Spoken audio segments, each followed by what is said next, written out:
You're listening to the Jedi HoloCast, fully armed and operational. If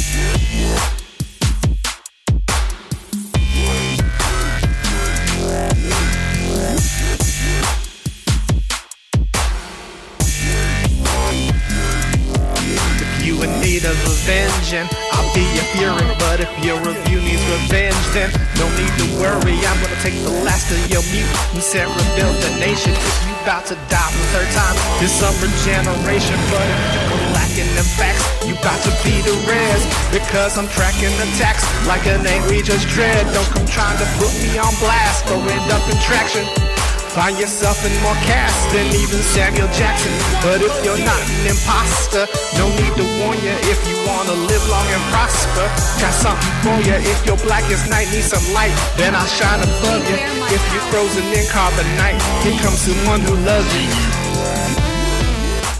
Greetings, programs. Welcome to the Jedi HoloCast, the one and only podcast broadcasting to and about the multiverse. I'm your host, Digital Jedi, coming to you perniciously live from Jedi Temple 1. You're listening to episode 1, the first in what I hope will be a series of successful podcasts, off to a good start, talking about all things nerd, dork, geek, or wonk. In other words, the interesting stuff. Today's episode is a SDCC 2019 Extravaganza, where we'll be covering some of the biggest news to come out of San Diego this last weekend. I will not be able to cover everything because that would take way too long. But I will be covering the major stuff and anything that particularly interests me. I will also be skipping or skimming a few things because they are franchises I'm not fully caught up with yet, and I don't want spoilers. Most everything we talk about today will include spoilers for previous entries in those respective franchises. So expect if we cover a topic and I'm caught up, that I'll talk about it as if you're caught up too. So fair warning.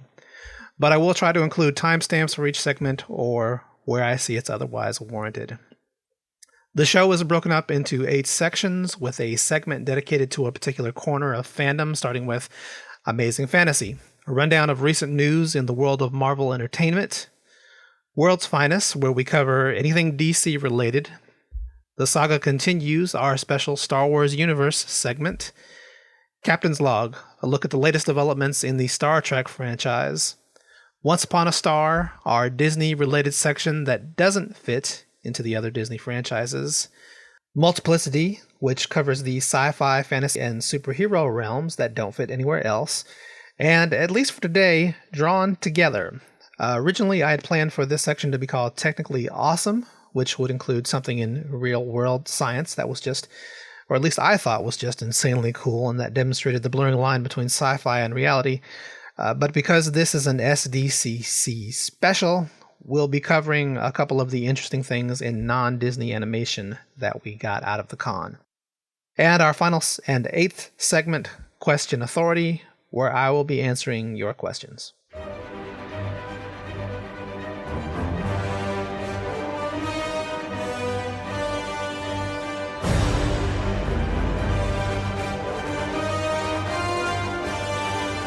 Phase 4 was probably the biggest thing to come out of SDCC this weekend. I'm going to give you a rundown of what's true, what's speculated, what probably isn't true, and what I think about it all.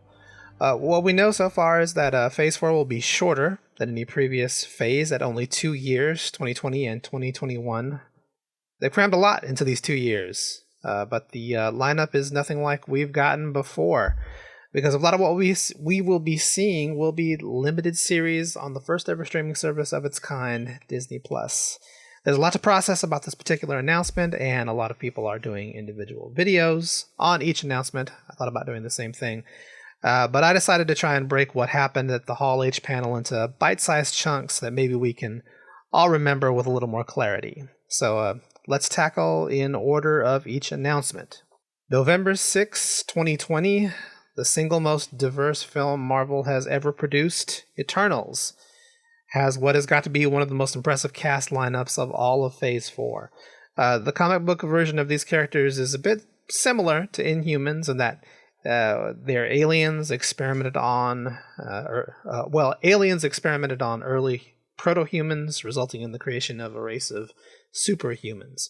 But in the Inhumans case, it was the Kree. In the Eternals case, it was the Celestials, whom we've seen in Guardians of the Galaxy.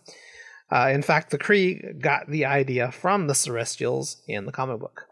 But unlike the Kree, the purpose of creating the Eternals was to provide the Earth with defenders.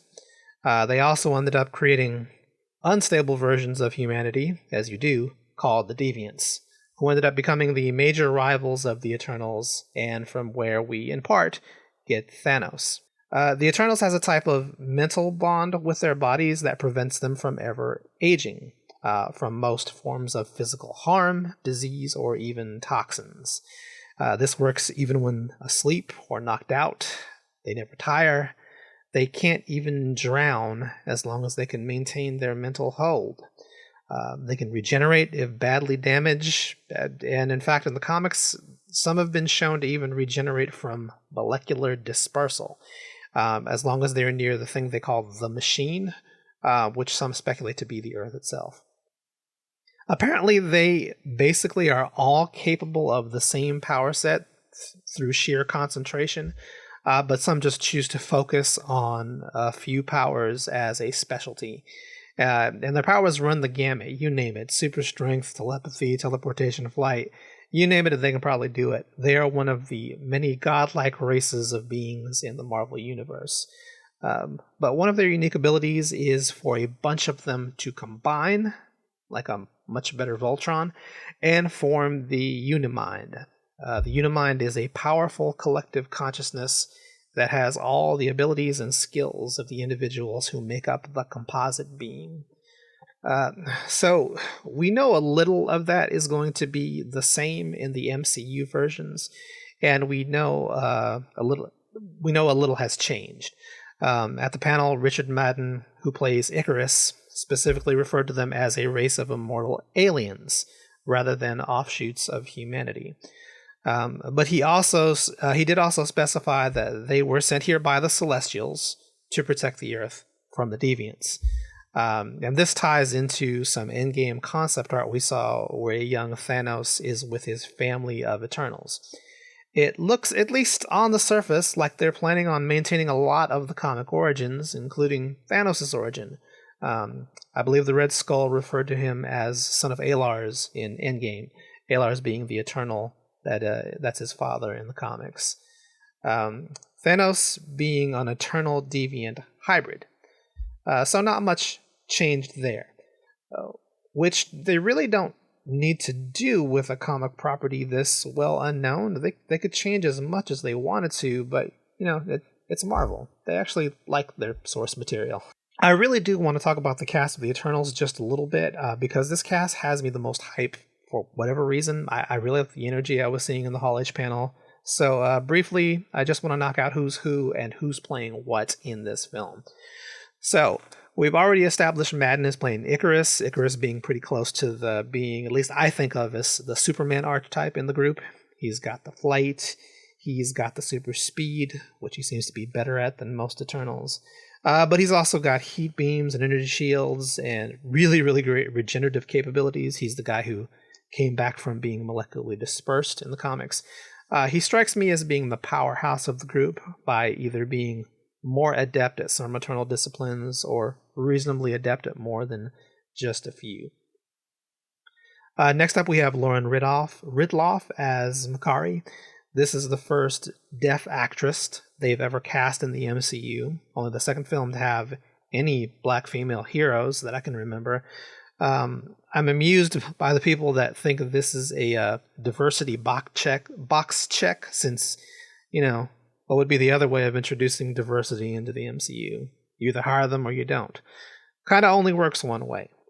The character is one of several gender-swapped characters in the Eternals, which is fine, because I was looking at the original lineup, and it's a sausage fest. So they needed to mix this up a little bit. And this actress has a pretty good resume. I haven't seen her Walking Dead performance yet, but that show has never had a disappointing cast for me. So I think she'll probably do a good job.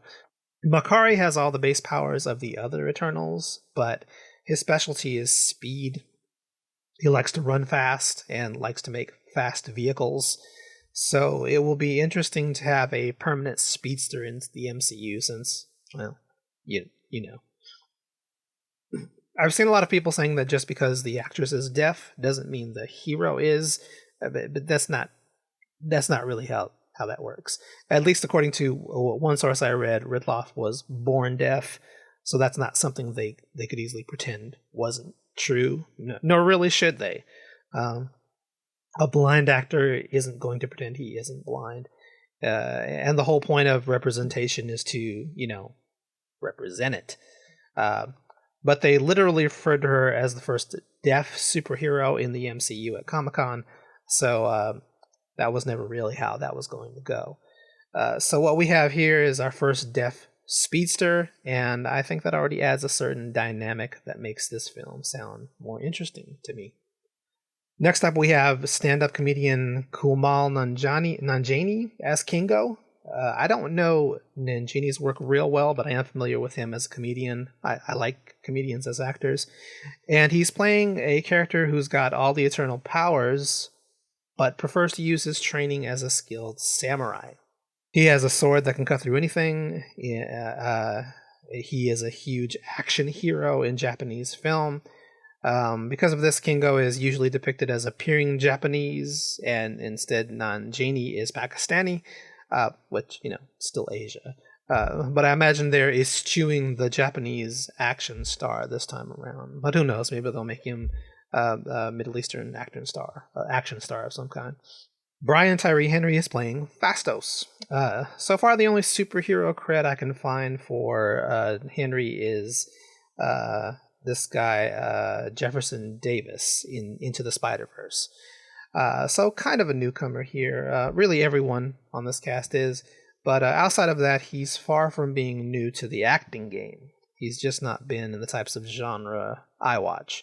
So I'm unfamiliar with him. But he seemed like a dynamic personality at SDCC, so I'm not really worried. He'll be playing yet another MCU genius, except, rather than a raccoon or a billionaire or a 16-year-old girl genius, he'll be a superhuman, godlike, immortal genius who can shoot lasers from his eyes. Would have liked to have seen that Tony Stark argument. Next, we have the leader of the group, Salma Hayek, as Ajak. This is another of our gender swaps, which, Salma Hayek makes any change better. Hayek, I've definitely seen her films. She's been in many action films, but I'm pretty sure this is her superhero debut, and I'm really excited to see her in a more proactive leadership role. The thing I like about Marvel is, with maybe the exception of J.K. Simmons, they don't really like to typecast, so I'm hyped for seeing her in a butt-kicking role. Ajak pretty much has the standard Eternals power set, but his experience and leadership ability kind of make him stand out, and that's his thing, is his ability to lead. And he's an archaeologist. He's had some pretty interesting run-ins with various gods over the years, like Thor and Odin, so I'm thinking that Hayek will have had some interaction with their MCU counterparts at some point as well. At the panel, Hayek described her character as kind of a nurturing mother figure, so that will make it a more interesting take. Angelina frickin' Jolie. Jolie is definitely no stranger to comic book or action or genre films, but this feels different. Like, Angelina actually looked intimidated on stage at SDCC, and Angelina never looks intimidated by anything. She seems to have a real strong sense of the weight of what she's getting ready to do and the expectation of what she's going to do. She's like, I've read the script, I know what I gotta do, I'm in training, and I'm taking this seriously. She seemed to want to reassure us of that. Angelina is portraying Thena, a scholar warrior who's had connections to the Olympian gods and even befriended Thor. She is the Prime Eternal, which, as I understand it, is different from the leader of the Eternals, but is the political leader of the Eternals. But more importantly, she is the one who initiates the aforementioned Unimind. Now, whether this is all how the movie depicts it is one thing, but I feel like this is pretty rich source material of the mind, so I don't think outside of some ethnicity and gender changes, we're going to see too much difference. And I definitely want to see the Unimind in this movie. But outside of that, Thena is smart, a skilled combatant. She has all the standard power sets, along with a series of high-tech weapons and armor, an energy spear that engulfs her enemies in heat or bombards them with gravitons. So I suspect they might simplify some of that origin. We'll just have to see. Second to last, we have the single most adorable thing to hit SDCC that night, Leah Mayhew. This little girl came out, and I guess the father in me just started overflowing. I have a daughter roughly that height, because I let out this big awe when she came out, and my wife on the other side of the office was like, "What are you awing about?" But the reason I was so taken in with her was because she just had this youthful effervescence that was just very infectious. She gushed just like any kid would, taking in the fact that she's going to be in a giant MCU film. And one of the main characters, the MCU is almost as old as she is. So she's been watching it her whole life, and her excitement, just overall of it, I just kind of envy. She didn't even say that much. You could just see how overwhelmed and happy she was. She's playing another gender swap character, which again, great. Look who we would have missed out on if we hadn't. Named Sprite. Sprite is something of a careless, practical joker who doesn't really consider the consequences of his actions. Sprite appears to be a child, even though he's millennia old. He has the same standard power set, but his small size makes him a bit weaker physically than the other Eternals. He claims his childlike appearance is not a choice that he made, though I'm not entirely sure the comics have gone into detail explaining why that is. Maybe someone can let us know in the comments wherever you're listening to this podcast. He's apparently really skilled at the Eternal ability to transmute objects. Transmutation is the ability to reconstruct objects at the molecular level and reconstitute them as completely different matter. Going so far as to be able to quickly create complex machinery out of anything. They did explicitly say that Leah was the youngest actress to ever play the oldest character in the MCU, so it'll be interesting to see how they handle Leah's actual human growth as the movie goes forward. I imagine there's a lot of ways they could get around that. Lastly, we have Don Lee as Gilgamesh. Surprisingly, I had never heard of Don Lee before now, though he does look really familiar to me. So when I researched him a bit before doing this show, I came across the fact that he's a pretty famous action star in Korea, although American-born. And his films actually have me super interested in seeing, like this one called Train to Busan, where he's on a train trip and he has to try to protect his pregnant wife from zombies. This was made for me. But that's not what surprised me. What surprised me was that he has been getting criticism lately for basically playing the same character in all his films. They all have pretty broad genres, but they all seem to involve him as the cliched virtuous man who ends up having to protect someone from evil people of some kind. They actually call his films the MCU. He goes by Madon Sik there, I believe. So that's the Madon Sik cinematic universe. Gilgamesh, the character that he'll be playing, is known as the Forgotten One. And he's called such because he appears to have been mistaken for other heroes throughout history, such as Hercules. And it probably didn't help that he was exiled for several millennia. Gilgamesh has all the powers afforded him by his mental discipline, like most Eternals, but most are at a higher rate of skill than any other Eternal. He's better at it. He's an unparalleled fighter, meaning he's a force to be reckoned with. I don't know how to interpret Kevin Feige's introduction of Don Lee at Comic-Con. He introduced him as Big Bad Gilgamesh, which I don't know if he was just referring to the bulk of the man. He's kind of a large man, or just the badassery of the actor character, or if he meant the colloquial term for bad guy that Buffy made popular, Big Bad. It stands to reason that we should have seen a deviant in this lineup, if that's who the Eternals are here to protect the Earth from. But so far, we've only been introduced to Eternals, and I believe they've already started filming, so maybe all the casting announcements aren't complete yet. And that's the roundup for Eternals. It's hard for me not to be excited about this. I'm hyped for every project on the slate, but this movie looks really interesting. I love movies that reflect a diverse cast that almost results in a layer of dynamic interaction. It increases the dynamic range of the personalities, and the actors themselves seem great, even the ones I don't know that much about. Eternals premieres November 6, 2020, and is the very next MCU film on the slate. Or no, it's not the next one, but it's next year, meaning we're still going to have to wait a year before we get another MCU film, so at least in theaters. The first Disney Plus series of Phase 4 happens just a couple of months before Eternals, The Falcon and the Winter Soldier. Anthony Mackie and Sebastian Stan return to reprise their iconic roles.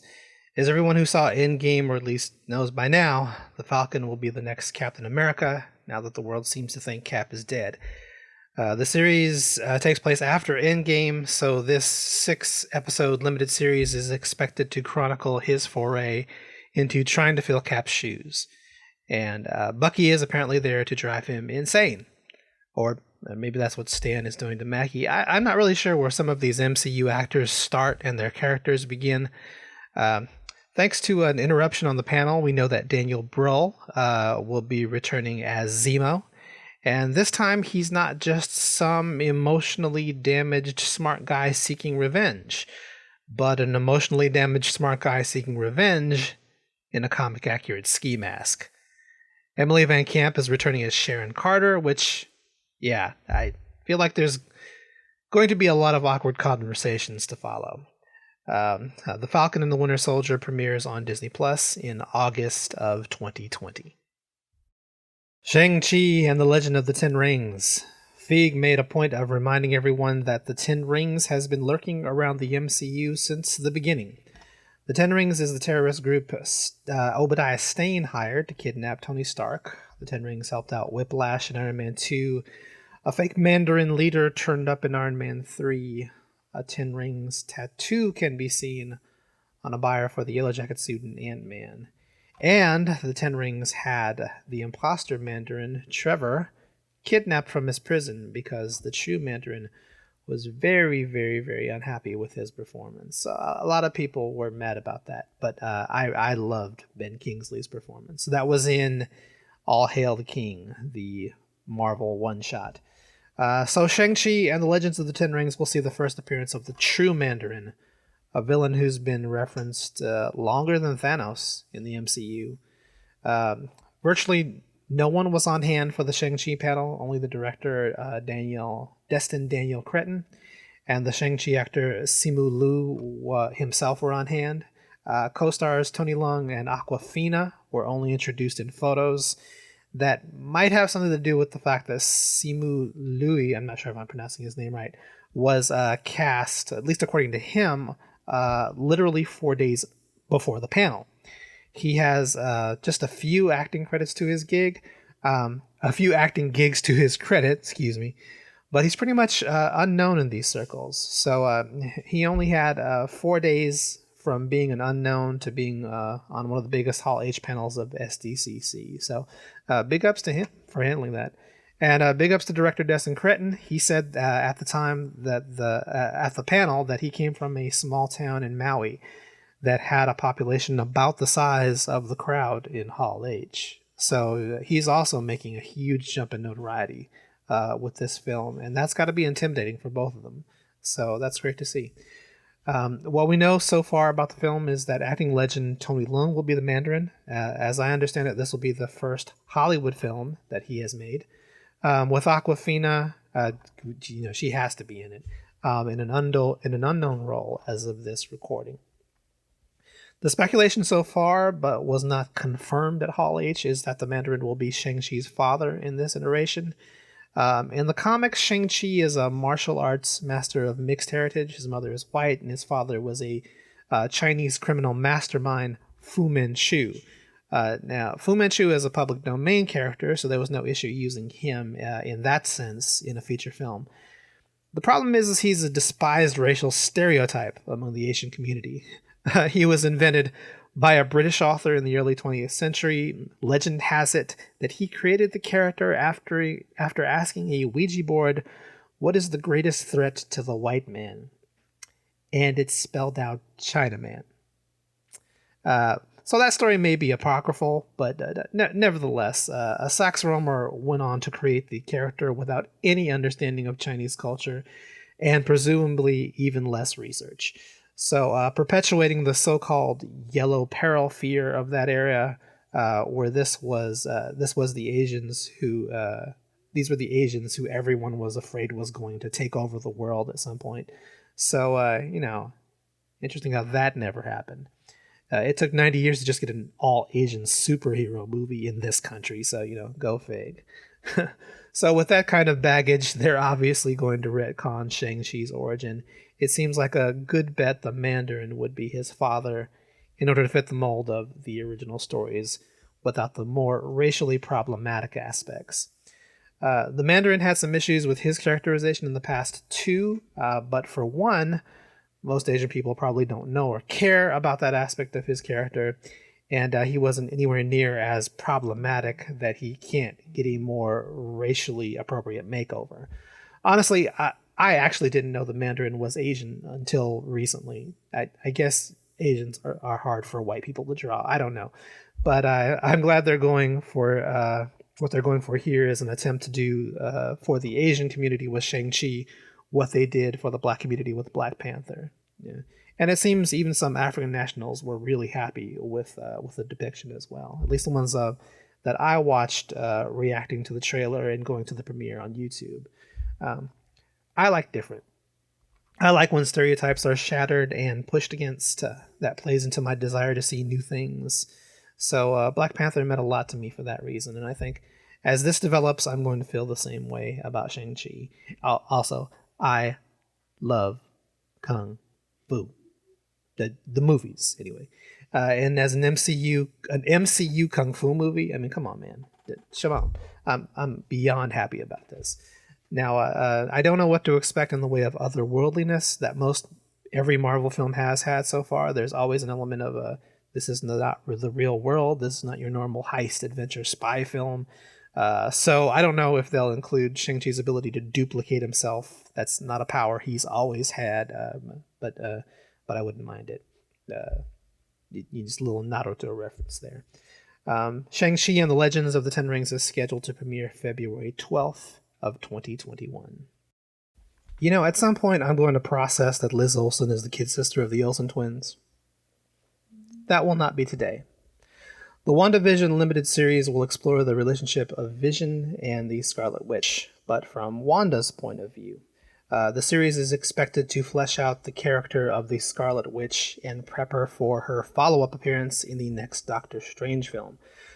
Paul Bettany and Olsen are both returning for their roles, and the interesting thing is that this is going to take place after Endgame, which is going to require some explaining, though I do have some theories. Fig said the series would get to see some new MCU characters and introduced us to the very grown-up actress playing Monica Rambeau, Teyonah Parris. Those of you paying close attention may remember Monica as the little girl in Captain Marvel. Those of you familiar with the comics know that Monica was one of the original Captain Marvels, who later went on to be named Photon. In MCU continuity, she will presumably get that name from her mother's call sign in the Air Force. And yeah, I don't know if it was intentional, but she definitely confirmed she's playing a superhero as she announced it while jumping up and down. I like her. It seems a lot of the newer, younger cast being added to the MCU invariably grew up watching the MCU in the last 10 years, and this is like a dream come true for them. Beyond that, I'm not sure how many episodes it's supposed to have, but I did see 6 placeholders on IMDb for the series, so take that with a grain of salt. WandaVision is expected to premiere sometime in early 2021. I mean, everybody's caught up with Infinity War, right? Right. All caught up. Should be by now. Okay. So with the apparent death of Loki in Infinity War, there was a big question mark as to when exactly the show took place. The Hall H panel confirmed that this Disney Plus limited series would take place after 2012 Loki snags the Tesseract in Endgame and makes a break for it. Hiddleston commented that Loki would be having some very complex emotions on this point. He'd just been Hulk smashed. He just failed at what he felt was an important step to gaining his birthright. So pretty much the same place he was in by the time we saw him in Thor: The Dark World. Only not imprisoned, but on the run. Feig wouldn't say much about where Loki would go during the series, but he did say that he visits a number of interesting locations. We probably won't see any other MCU characters like Cap show up as he travels through time. But there is a very strong indicator that this alternate timeline Loki would have something to do with Marvel's first step into the multiverse. So Loki is also expected to debut in early 2021, and IMDb has a placeholder for 6 episodes. Oh, and I like the logo. And I am a graphic designer, so, poo-poo on you.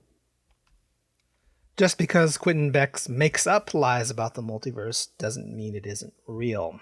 The quote heard round the world this last week. Doctor Strange in the Multiverse of Madness will mark the MCU's official first step into the many worlds interpretation of quantum mechanics. If you thought time travel confused people, it's only going to get worse from here. Doctor Strange, Mom, will feature the return of Cumberbatch and director Scott Derrickson. But as Derrickson pointed out, he wanted to make a very different movie this time. He's a huge, strange comic nerd. So he wanted to really get into the things that make Strange, strange. So this movie will be the first horror film in the MCU. When asked, or rather shrieked at by an audience member as to whether this would be rated R, Feig replied, "No, it'll be PG-13 and you'll like it." I'm not sure if that was a statement or an instruction. I'm not sure it matters. So this will be a PG-13 horror film, which I personally think is entirely possible. It's possible to be scary without excessive gore or mature themes. But you have to be decidedly more Hitchcockian with your effort, and I think if anybody can do it, my money's on Marvel. And as was mentioned, the series WandaVision is a direct lead-in to the Scarlet Witch's appearance in this film. So with the film exploring what the name Scarlet Witch means.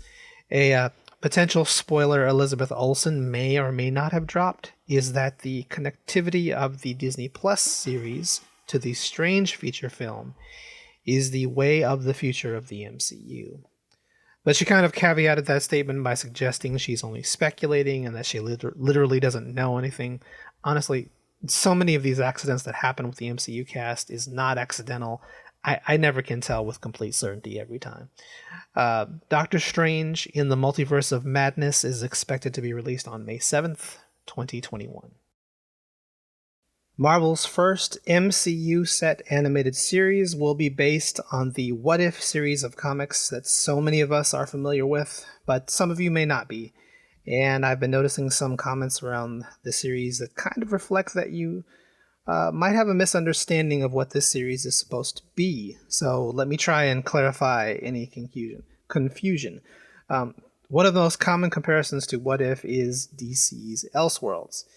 And that's a reasonable comparison. They are basically the two studios' tangent-inspired labels that have no effect on the main continuity.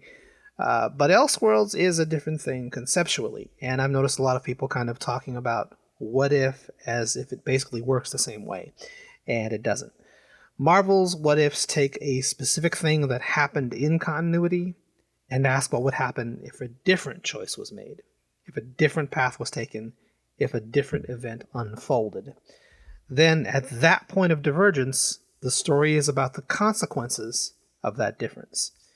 And that's very different from Elseworlds, which is a complete and utter reimagining of the DC universe.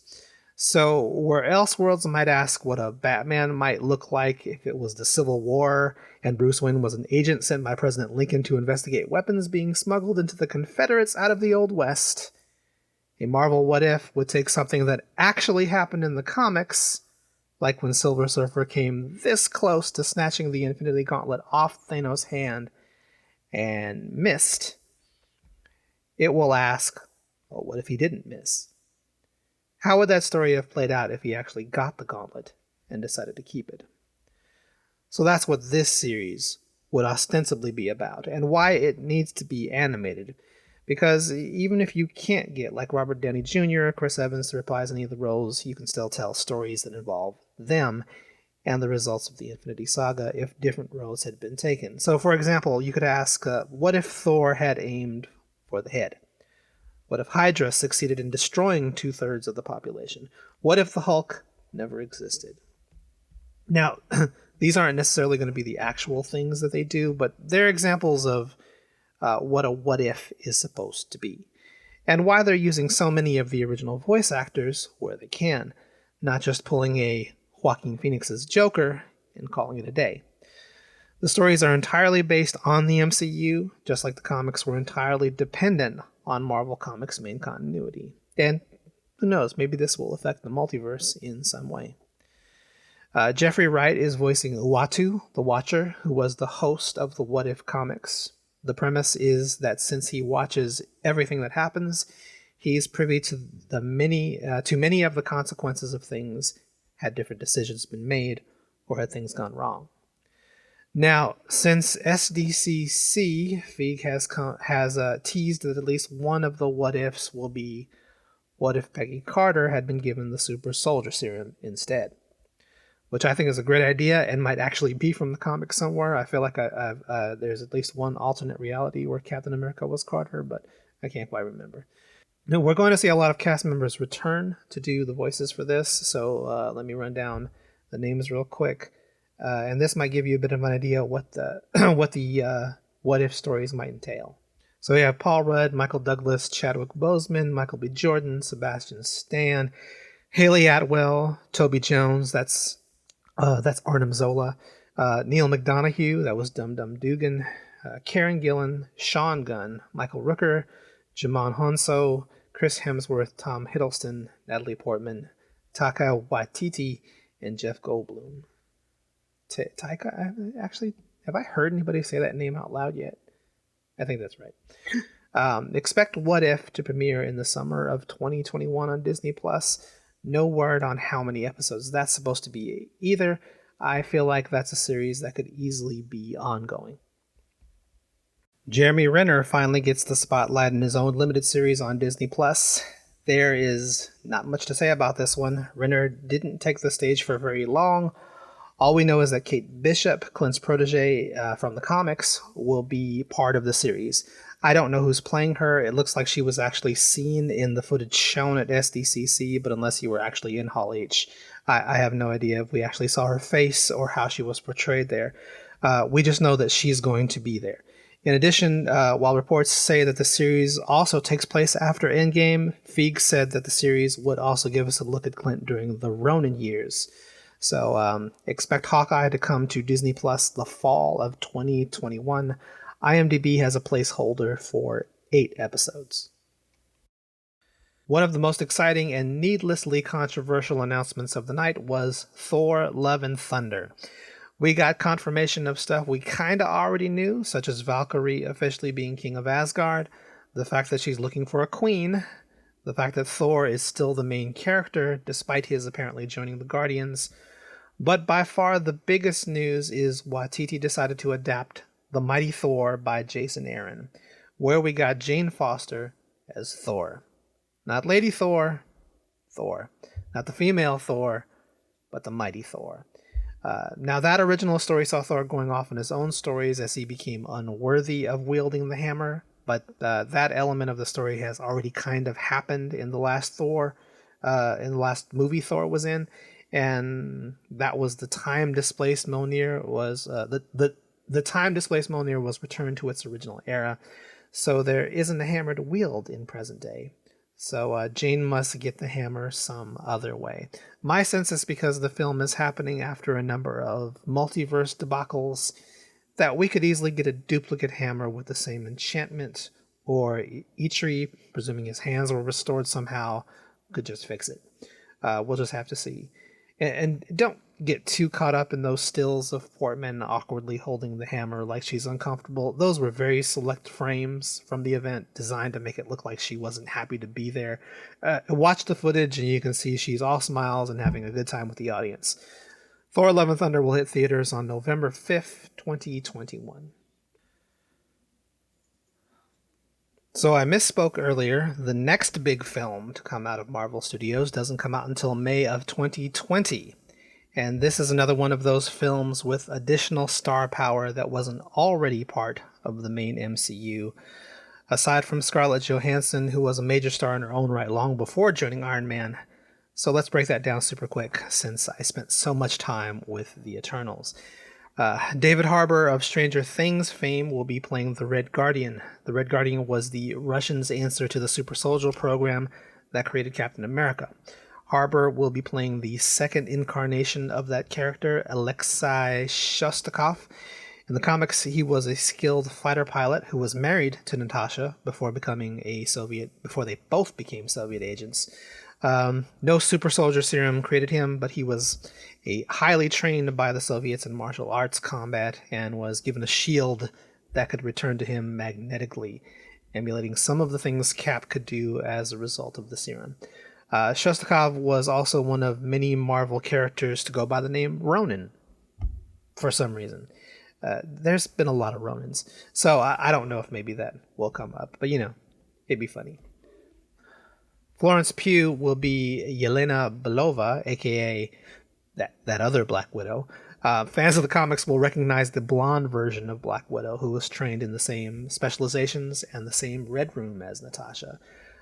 Originally, she was supposed to supplant Natasha as the new Black Widow, but they kind of made up. Her backstory is very steeped in the espionage and spy genre, so I'm really hoping our first MCU spy thriller really leans into the genre as much as possible. And I also like the idea of a younger version of a character coming in and trying to usurp someone's position, only to find out that they have a lot to learn.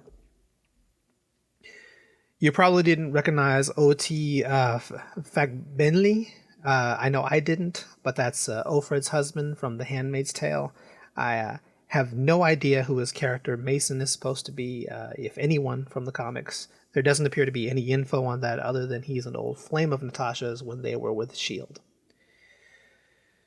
And lastly, another big name, Rachel Weisz, apparently playing another character not necessarily from the comics, who is an old school spy also trained in the Red Room.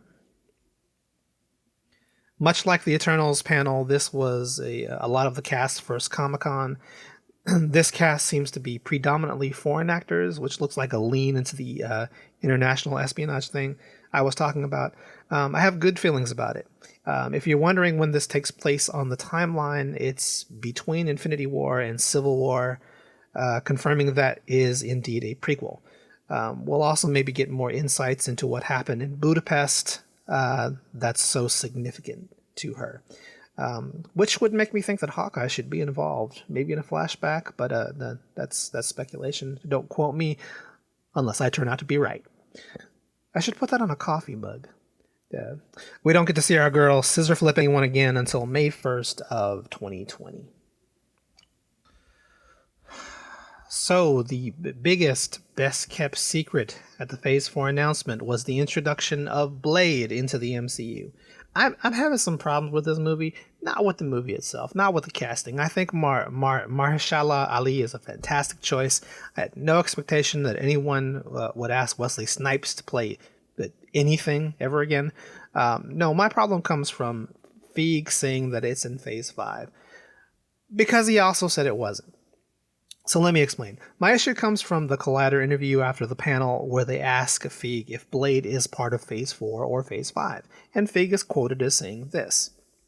It is the complete Phase 4, the way I announced the complete Phase 3 5 years ago.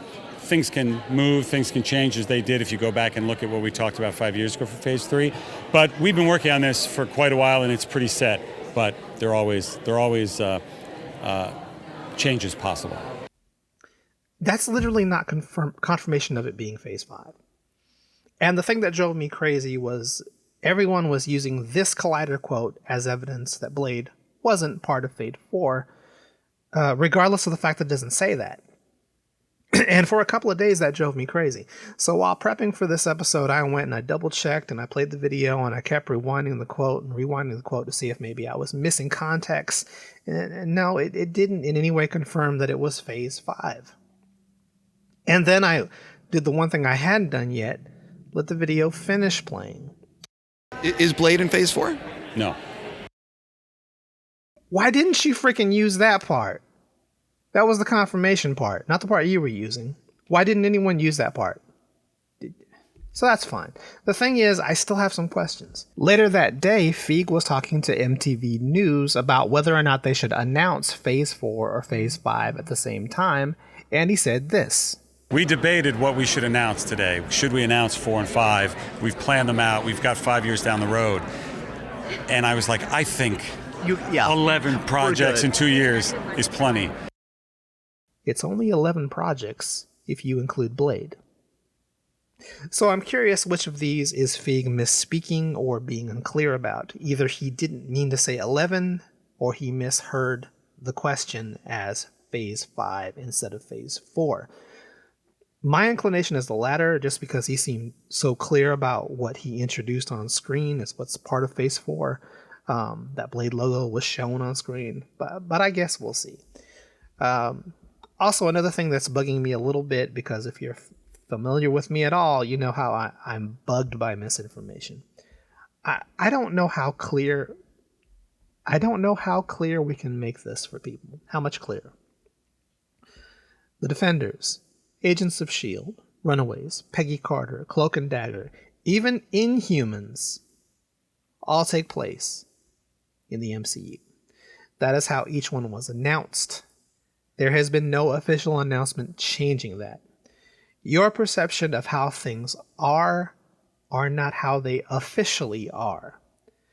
The Defenders doesn't cease to be canonical because the shows were canceled. I give you the Peggy Carter cameos in Endgame as an example of that. That the shows are on Netflix has nothing to do with that. Because the shows don't connect to the degree you wish them to connect does not make them non-canonical. That you don't like a show or that it didn't do well does not make it non-canonical. Canonicity is determined by the people who own the canon. And if they say it's all connected until they say it isn't. So with all that said, no. Mahershala Ali's casting in Blade is not confirmation that the Defenders aren't canon. The only thing that will make those shows not canon is an official announcement decanonizing them. Which, could happen tomorrow, but until then, until you get official word renouncing the word they already gave you, because they already told you this once, these shows are and remain canon, like it or not. But aside from all of that, I'm super excited for a Blade film. I imagine it will also be PG-13, which I'm cool with. Dusting vampires isn't all that adult of a subject anymore. But beyond that, we don't know anything about the series beyond who the lead actor is going to be. The only other Marvel things that I know of out of SDCC was the Agents of S.H.I.E.L.D. panel, which I did not watch because I'm behind on the series and I wanted to avoid any spoilers. The one spoiler-esque thing I did hear out of the panel is that something that's not all that surprising, and that's that they teased the return of Ghost Rider.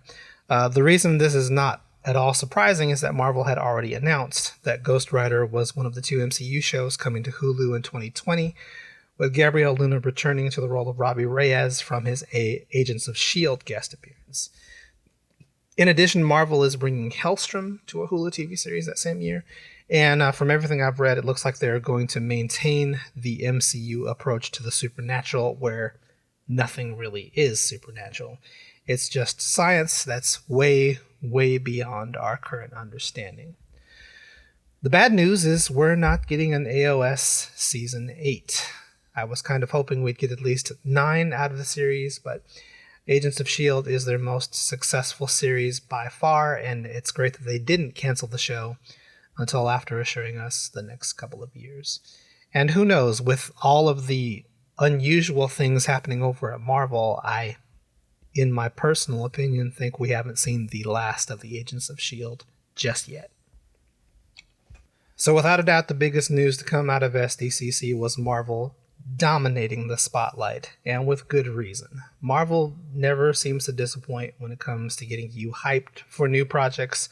I'm super happy to see all the diversity on the panel that we're getting with Phase 4. Marvel now has the power to do that without anyone who controls the purse strings able to make a peep about it. I know everyone and their mother uses the example of Rocket and Groot as the reasons why you shouldn't doubt Marvel's ability to make something successful out of anything. But there's a reason why.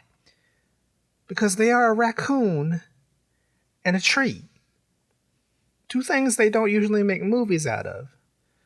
So if you're about to say that diversity doesn't make for good films, I direct you once again to the raccoon and the tree.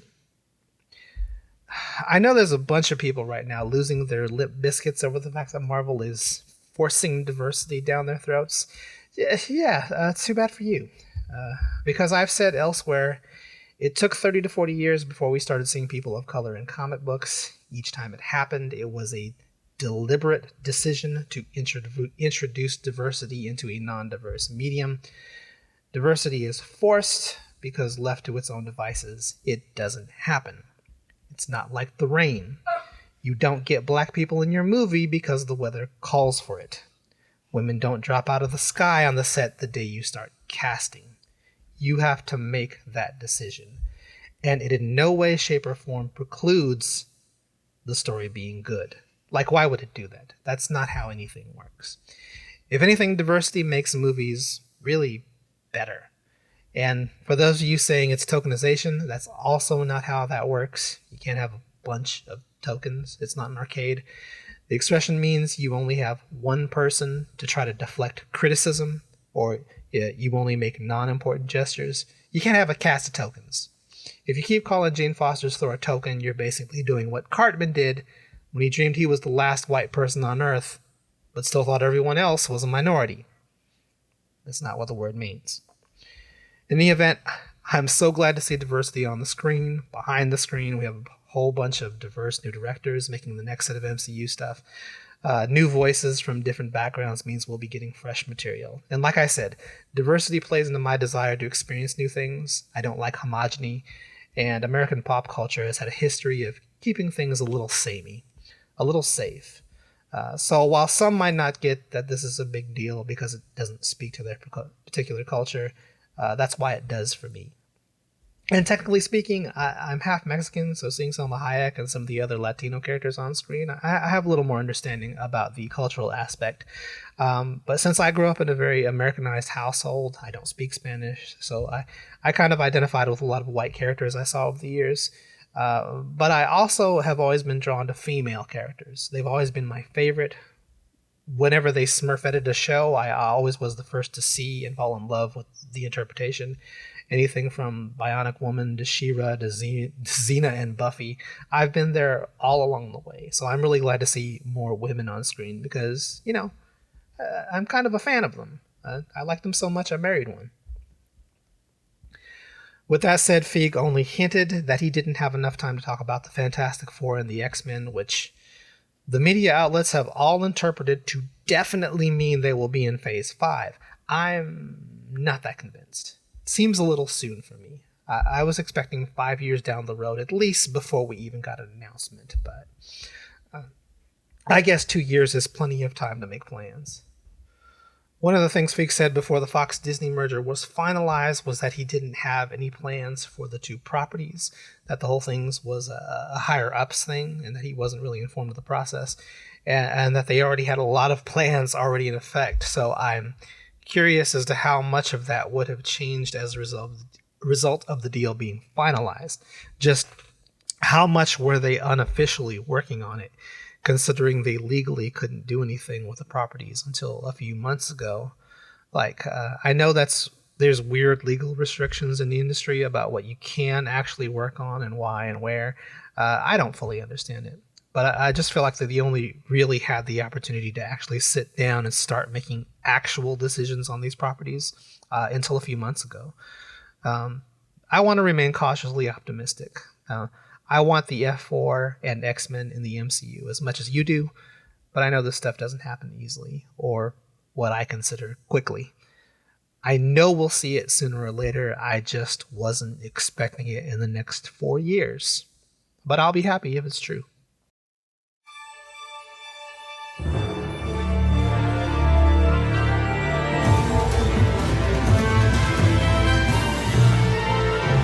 Here's the thing, DC fam.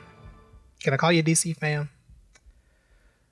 Marvel may have taken the spotlight at the con this year, and DC may not have had any major motion pictures to try and compete with this go around. But DC's announcements seem to all focus on their strengths, namely their animated films, series, and TV shows. Now, anyone who's listened to my previous podcast, the prototype for this podcast, knows I have mixed feelings about the CW DC shows. But there's no denying this is a place where they do well. So in a sense, they kind of had as much, maybe even more news than Marvel did this year. So I will try to cover as much of that as I can briefly, while skipping some things that enter into spoiler territory for me, as it might be something I am not caught up with yet. Before we do that, I have one non-SDCC DC thing to mention. The Joker with Joaquin Phoenix opted out of SDCC this year. There's a lot of reasons why that might be the case. Logistics, for one. Just because there is a con doesn't mean everyone is available for that particular con. So that's plausible. But they have said that they will be running the film festival circuit starting in September, where the Joker will get its first public screening. Ordinarily, I wouldn't care. If you think your movie can do well here, premiere it here. But this is the second time I've seen an indication, or at least an insinuation, that those in charge of creating and promoting this film maybe, kinda, sorta, maybe don't think too much of comic book movies. Director Todd Phillips has said he expects backlash from this film because it doesn't follow anything from the comics, which is an interesting way to do a Joker film. Not necessarily a good way, but it's definitely a way. He said to Empire magazine that he's fully prepared for comic book fans to be angry about it. Well, let me read what he said to you. He said, "We didn't follow anything from the comic books, which people are going to be mad about.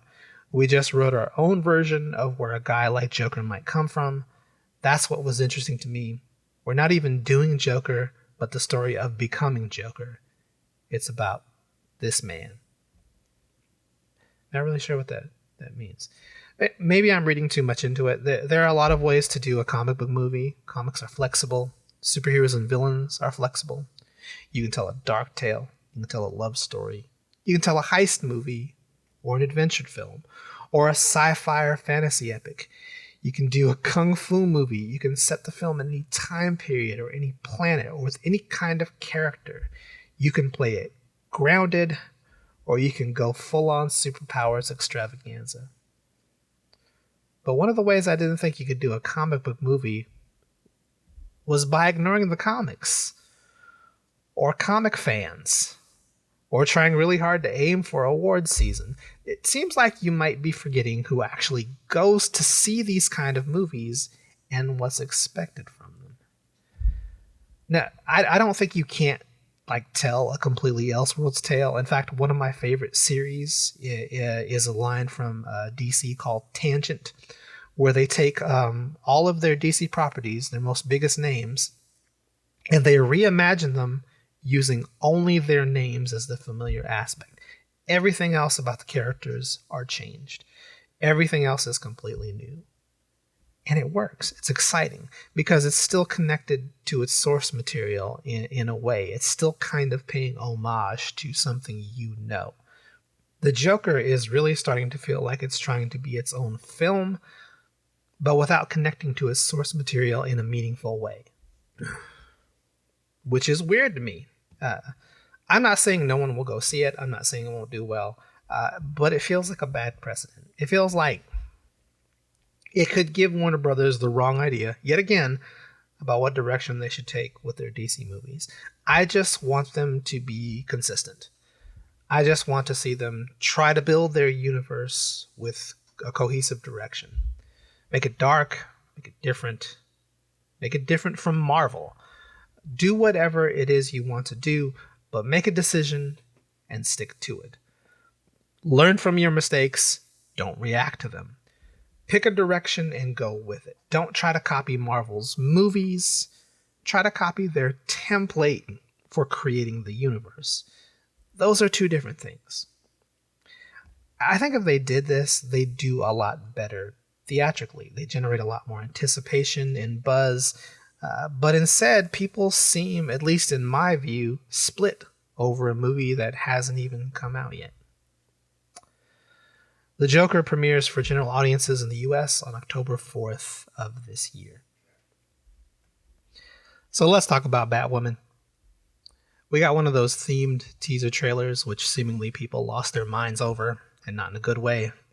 I saw the teaser. I didn't like it, but there wasn't really much to it. And I'm already sold on the Ruby Rose as Batwoman. I loved her look in the series. I love how there is just no way you're going to be able to tell Kate Kane is Batwoman. They look nothing alike, and that's pivotal for maintaining a believable ego.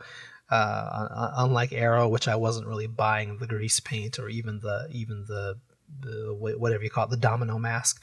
I love the look of the costume. It's comic accurate, which the CW isn't always terribly concerned about, but sometimes they are. It's weird. I'm really looking forward to it. I know this is what they had to do, being that they couldn't really do Batman after basically doing Batman Light for like 8 years now. I'm over that. I'm fine with it. Like I said, I'm always on board for Smurfetted stuff anyway. And it looks like a big part of the character will be about filling Batman's role while not trying to take his place. She wants to be her own thing. And the teaser was not terribly interesting to me. So what? That happens. It's certainly not the first time, and it's certainly not worth making whole videos griping about it. We have other teasers, and we're getting whole 45-minute episodes. So maybe calm down about how that's reflective of how the whole series will be. It's just weird. I don't know what the big deal is about Ruby Rose canceling her SDCC appearance. That's a thing that happens when you're filming a show. That's hardly indicative of anything in particular other than she had work to do on that thing that you want her to do well. Like I said before, just because there's a Comic-Con doesn't mean you're going to be available for it. That's not how schedules work. Sometimes they don't jibe. But leave it to the internet to create BTS drama out of anything slightly out of the ordinary. Batwoman premieres Sunday, October 6th on the CW at 8 p.m. Eastern, followed immediately that night by Supergirl. The pilot will also get 2 encore performances the following 2 nights on the same network, both at 9 p.m. Eastern. In other SDCC CWDC news, The Legends of Tomorrow was the only show not invited to do a panel at the con, which a Legends cast member, Tala Ash, that's Zari, pointed out on Twitter a month ago that their lost invite was the most on-brand thing for the Legends to happen this year. Legends is kind of the red-headed stepchild of the CW universe, for whatever reason. Their storylines have, like, the most profound consequences on their universe, and they somehow get no respect for it. But here's hoping they get some love for the big Crisis on Infinite Earths crossover happening next year. One of the things we did learn from the Arrow panel, of all things, is that not only would Brandon Roth be reprising his role as Superman, but there was a very, very not so subtle insinuation that he'd be wearing a Kingdom Come style Superman outfit. Guggenheim making a big deal about the fact that Warner Brothers wouldn't let him have the original Superman Returns costume. This has sparked quite a bit of speculation that he'd actually be playing the elder Superman from Kingdom Come, but it begs the questions as to whether he'll be playing the same Superman from that film. Since that Superman is technically the same Superman from the original Christopher Reeves film, could we be getting a look at the later years of the Donner Superman universe? Could it be? Will it canon? I don't know. But I will probably be making a video about that once Crisis on Infinite Earth hits the small screen next year. Roth did say to TV Line in a later interview on Friday that he would be playing the character with the same type of tone. So we'll see. Also, Legends wasn't completely without representation at SDCC. A handful of Legends cast was on site to do an ET interview on Friday, namely Katie Lotz, Dominic Purcell, and of course Brendan Roth. Something that I think has gone kind of under the radar this convention was Katie dropping the minor spoiler that next season White Canary would be getting a superpower for the first time. You know, because being a martial arts master trained by the League of Assassins and returning from the dead 3 times wasn't badass enough. White Canary doesn't exactly have a comic book counterpart to guess what her superpower might be. She's more of an amalgamation of the comics White Canary and Black Canary. But my guess is she'd get a sonic scream, much like her sister and namesakes. Although her TV Line interview later on, she suggested the power was more of a nuisance or a problem, and that maybe this is just a one-off thing. So that's one of the things we'll have to see. Also in the TV Line interview, writer Phil Klemmer revealed that Zari would be returning for next season, but that she'd be very different. Very different, like several more hours in the makeup chair different. But he wouldn't elaborate further. As you saw in the finale, the Legends mission was during Zari's childhood and would have a profound effect on Zari's future. As long as she didn't leave the Wave Rider in the temporal zone, she wouldn't be affected by those changes to the time stream. But after seeing Nate killed, she couldn't resist, and as a result, Zari's brother, the original wielder of the amulet, has been the Legend in her place all this time. Meaning the relationship between Zari and Commander Steel never happened to begin with. He's okay, by the way. He got better.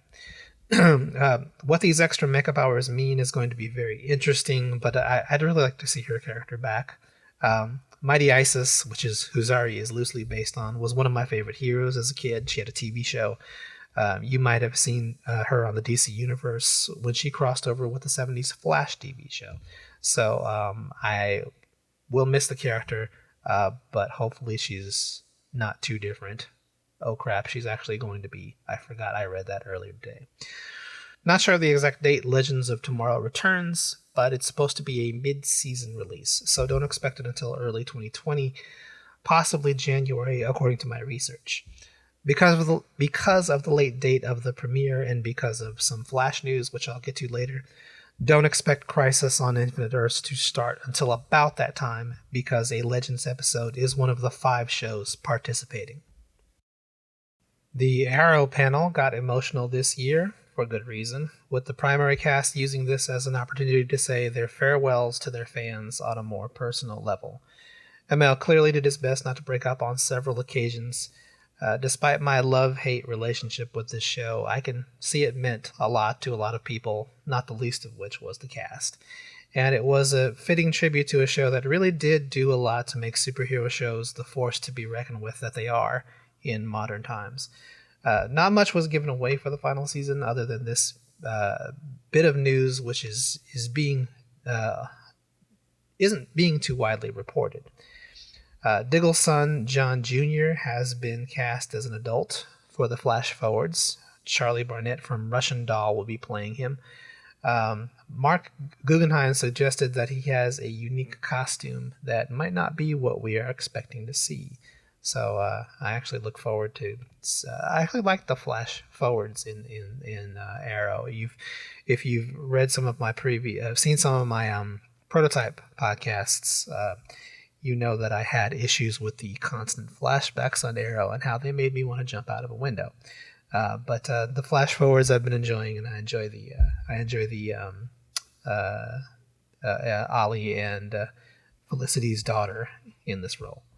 Sarah, not Lance, but an actual girl named Sarah, is a cancer survivor who showed up to the 2017 Comic-Con to ask about Amel's charity efforts to help fight cancer.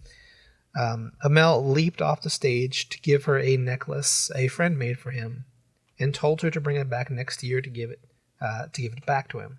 She did. And when she showed up for Comic-Con in 2018, he traded the necklace for his bow. This year, she came back with the bow and asked Amell about what he thought his legacy was. And he told her that his legacy began and ended with her. And he leaped off the stage yet again to trade the bow she brought back and gave her his costume, which she promptly put on. And being that this is the last year of Arrow, I don't think anybody's getting that costume back. Suffice to say, it was probably one of the most, if not the most emotional moment of the show. One of the things that drove me crazy, as I mentioned, for 7 years on Arrow, were the freaking flashbacks. Now, anyone who's listened to those prototype podcasts for this episode knows I had issues when season, was it 5 or 6 premiered, when they had run out of the island flashbacks, and I was so very happy they just started the show a few weeks later and flashed back to the present. Yeah, that's when I almost jumped out the window. I mean, I'm on the first floor, but still, the bushes are sharp. Which makes me all the more sad because I actually enjoyed the flash forwards to the future in Season 7. I felt like they had a lot more relevancy to the existing plot and seemed to keep things moving. I think it helped that Amell wasn't in both sequences, keeping the two storylines distinct. Renee's hair also helped to do that. I have to say I am kind of sad to see it go. I was looking forward to maybe more Batwoman crossovers, but here's hoping the last season goes out with a bang. Arrow's 8th and final season starts Tuesday, October 15th at 8 p.m. Eastern on the CW, right after an episode of The Flash. Barry Allen, in the aftermath of having to deal with the loss of his and Iris's daughter, will be facing off against a villain unlike any he's faced before in Season 6 of The Flash. If you've been keeping up with the show, you know Barry's days of facing speedsters as his primary antagonists are long gone, and that trend continues with next season, with Sendil Ramamurthy starring as Bloodwork. Fans of the early aughts series Heroes will remember Ramamurthy as the embattled genetics professor Mohinder Suresh. He's a great actor. Check out the sizzle reel that dropped during the con for Season 6. I'm not really sure how a sizzle reel is different from a trailer, but I digress. You get a really good sense of his character's feelings and motivations and just how he seems to be just taking a big bite out of this character from the trailer. He'll be playing Ramsey Rosso. In the comics, Ramsey is a hemophiliac who almost died from a small cut he got as a child. From there, he became obsessed, as you do, with finding a cure for his condition by learning everything he could about and experimenting with human blood. This leads him to develop the single creepiest power set in the DC universe, the ability to control blood, or hemokinesis, the ability to turn his skin into a blood-like substance, hemophysiology, and the ability to just create blood out of thin air. I couldn't find a medical term for that. Hemocaripiness? Writer Eric Wallace, who's actually the new showrunner for Season 6, said this villain is different from any other villain because all the previous guys have played by a set of rules. Bloodwork will not. Dr. Ramsey, a friend of Caitlin, will actually join Team Flash, but take a dark turn sometime during the season. He also teased that Barry and Dr. Ramsey will have a special connection that's going to change the dynamic between the hero and the villain from any previous season. Something horrible will happen that puts stress on the two characters as the crisis on Infinite Earths looms closer. I'm really curious to see how much of the comic adapts to television, as this particular power set seems like it would give standards and practices a few migraines. Wallace also revealed that the season would be divided into 2 graphic novels. Graphic novel 1 is actually a self-contained story that takes place at the beginning of the season and features the complete Bloodwork story arc. Crisis on Infinite Earths will be an interlude before going into graphic novel 2, which will feature a completely different story arc with a completely different bad guy. Wallace wouldn't say who the bad guy was going to be. I can kind of take a guess, considering how Season 5 ended. Candace Patton revealed that there will be more Iris as an ace reporter this season. We're going to see her come into her own in her favorite professions. Camilla will be working for her, and Dibney is just down the hall, so that seems like a good setup for more mystery-inspired stories, which is what I hope we get. She also revealed that Season 6 takes place either literally or figuratively, I'm not sure which, 10 seconds after the season finale.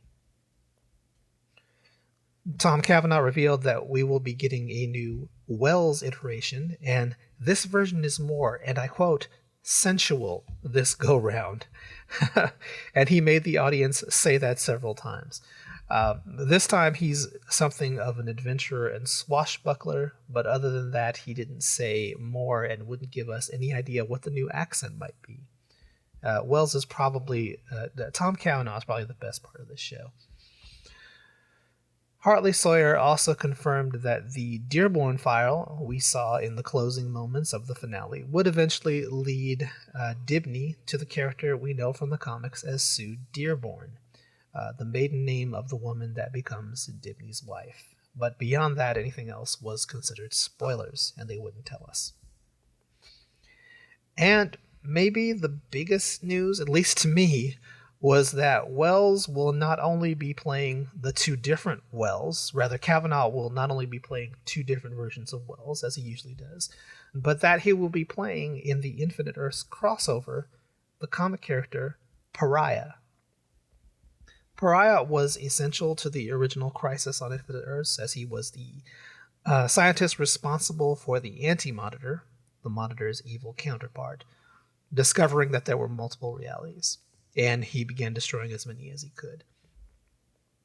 Pariah became the sole survivor of his reality, and thanks to intervention from the Monitor, and he gains the ability to travel between worlds. His guilt over the Anti-Monitor discovering these worlds and the countless deaths that result in him trying to stop it in each reality, only to fail again and again. So Wallace revealed that Pariah's transformation is directly connected to the conclusion of the Bloodwork story arc, or graphic novel 1, but wouldn't say more. Also, Wally West is returning this season. Wallace said he would be returning to fight one of the greatest Flash villains of all time. I wonder who that could be. Barry's got a new suit, which we got pictures of this last week. The cowl's been redone. Gustin says it's much closer to the comics than it's ever been, and it's his favorite so far. I hadn't actually read or listened to a lot of his interviews, so I don't know if he said this before, but I was surprised to find out that his first suit wasn't his favorite. He liked the throwback aspects, but there were some comfort issues, and he said that this season's upcoming suit is his favorite so far. The season is definitely going to be darker and more intense. Gustin said the 3 scripts he's read so far definitely feel more adult. You got the logo with the blood on it, you got the blood-based villain, you got the deaths of multiple universes, and the death of your own looming on the horizon. But they made sure to point out that the show will still maintain its humor and fun that it's known for. The Flash 6th season airs Tuesday, October 8th at 8 p.m., just a week before the Arrow season premiere and just before the Batwoman pilot encore performance. The Supergirl panel, Season 5. Season 4 just wrapped up, and as you may know, the Red Daughter storyline came to what I thought was a pretty epic conclusion. The panel confirmed a few things we pretty much already knew, as they were inferred by the series finale, and a couple of new tidbits. That's a weird word, tidbits. Were dropped. Lex Luthor himself, John Cryer, actually hosted the panel, and it was all made super obvious that we are not done with Lex Luthor just yet. When are we ever? But obviously, that scene with the Monitor and his corpse at the end wasn't hardly a vague suggestion. Just as an aside, I love that the final episode of Season 4 was called The Quest for Peace, and it featured John Cryer as a Luthor. You just can't get any more meta than that. Additionally, we got confirmation that all those story arcs we saw set up in the finale would carry on into the next season, such as Lena going down a darker path, Eve Tessmacher's triple agent status, though no one seemed to mention Leviathan at the panel. Alex and Kelly's relationship and adoption storyline playing out more. Also, no one seemed to say anything about John's brother or the Monitor cameo at the end of the finale. A little surprised no one at least teased that. It seems like this season is going to involve a lot more sibling drama than usual.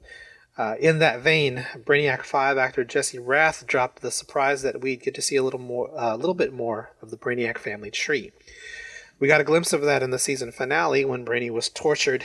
It apparently unlocked latent tendencies of his ancestry or even a previous version of Brainiac, making him more analytical and cold rather than the compassionate and thoughtful Brainy we've come to know. But he's sort of thoughtful. Seeing the woman he loved take a statistically low probability of success action that put her in danger seemed to be part of what put him back into alignment. We also saw Brainiac 8, or Indigo, in a previous season. In Season 5, Rath revealed that his real-life sister, Megan Rath, would be playing another member of the family tree. How do the numbers work with Brainiacs? That seems to be backwards. Benoist addressed the pants version of her costume that was revealed that week, pointing out that it was, on the one hand, very cold where she shoots, and that she was tired of freezing in the Vancouver weather, but that she felt it was also the natural evolution of her character, that it was time. And I get that. I think both of those are pretty valid reasons to change the costume. But I'm not going to sit here and lie. I'm going to miss the cheerleader skirt. I loved the cheerleader skirt. I love superheroines who show their legs when it makes sense. For Supergirl, it makes perfect sense that she dressed for more fashionable reasons and not for protection. Same for Superman.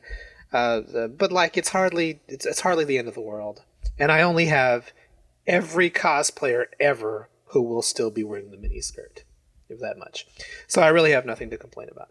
I do, however, don't really like the design, but I also don't like the Superman design in the CW universe. I think the cape is all wrong. For the new Supergirl costume, just based on the little bit I've seen, I feel like it doesn't have the same dynamic color range as the current one. The color grading seems kind of dull to me, but maybe that's just me. Mehcad Brooks gave a tearful farewell, as Season 5 will be his last as Jimmy Olsen. I know he's probably my favorite iteration of the character because we got to see the character as an adult who had already come into his own, rather than the comedic sidekick that I've been seeing for decades. I liked his transition into Guardian. I liked his development as a character. I liked seeing him after all of those adventures that he had as a young photographer at the Planet and growing into an adult, achieving his own achievements without living in Superman's shadow. I thought it was a pretty cool addition to the character, and I'm going to miss him. But I do like Kelly Olsen, who is confirmed to return for Season 5, so maybe she can fill that Olsen-shaped void in my heart. Spoiler, she can.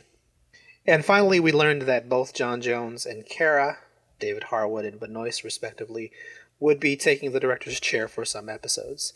This will be Benoist's first time in any director's chair, so I hope she does well. Supergirl Season 5 premieres on the CW October 6th at 9 p.m. Eastern, right after the premiere of Batwoman. Last and most decidedly not least for the CW side of DC Entertainment, we got the third season of Black Lightning. Not a whole lot of news dropped out of that, other than we know Tobias is going to be back somehow. The epic music is going to be back. If you saw the season finale, you know Painkiller is also back somehow. As I've said a couple of times now, I have my issues with the Berlantiverse, but I love this series so much. Even with some of the occasional Berlanti-style eccentricities that I see in the other series that sometimes annoy me, just the overall vibe of this show causes me to forgive a lot of it. A big part of me thinks that it has a lot to do with the music. To get an idea of what I mean, look for the first appearance of Lightning in her costume for the first time. It is one of the greatest anticlimactic superhero intros of all time. If they had gone with just standard music, the scene would have just been dull. But the classic jam they used to highlight the scene gave the whole scene a completely different vibe. And I don't think any of that is accidental. Additionally, Black Lightning was included in the CW Universe sizzle reel released during the con, which personally makes me speculate about how long they're going to keep Black Lightning part of its own Lightningverse. There's no indication that they will be part of Crisis on Infinite Earths. I think they as much said it wasn't. It's going to be 5 episodes. But a part of me wonders if Crisis isn't a setup to allow for a future crossover, especially considering that they're losing one series from the annual crossovers. I hope so. Black Lightning's 3rd season will be Monday, October 21st at 9 p.m. on the CW. Epix Pennyworth. Wow, I just watched this trailer the day before this, and yeah, it looks kind of good. Just, wow. What a weird but surprisingly interesting concept. You know, I don't have a problem with a series like this, really. Comics have done concepts like this before. Not this one specifically, but I remember seeing a comic about the Kent's ancestors living in Metropolis during the Old West. It's just a weird thing. But comics do weird things. But what strikes me about this show, and after listening to the panel at Comic-Con, was... like the Joker, this is a Batman-adjacent story and divorced from the superheroes, divorced from the superpowers, and the inherent garishness of costume vigilantes. But unlike the Joker, they wanted to do this period piece. They wanted this period piece to take place in the DC universe. They wanted to know what the DC universe would look like in this country during this era. What would make the world different from our world? And what kind of tone would that give it? So while I feel like this is a bit more divorced from the comics than something like Gotham, you're not going to see costume vigilantes or superheroes or supervillains or plots to take over the world or anything like that.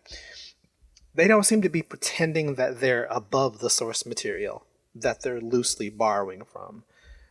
What it feels like is more an expansion of what we already know, with the theme being more like a World War II era spy thriller.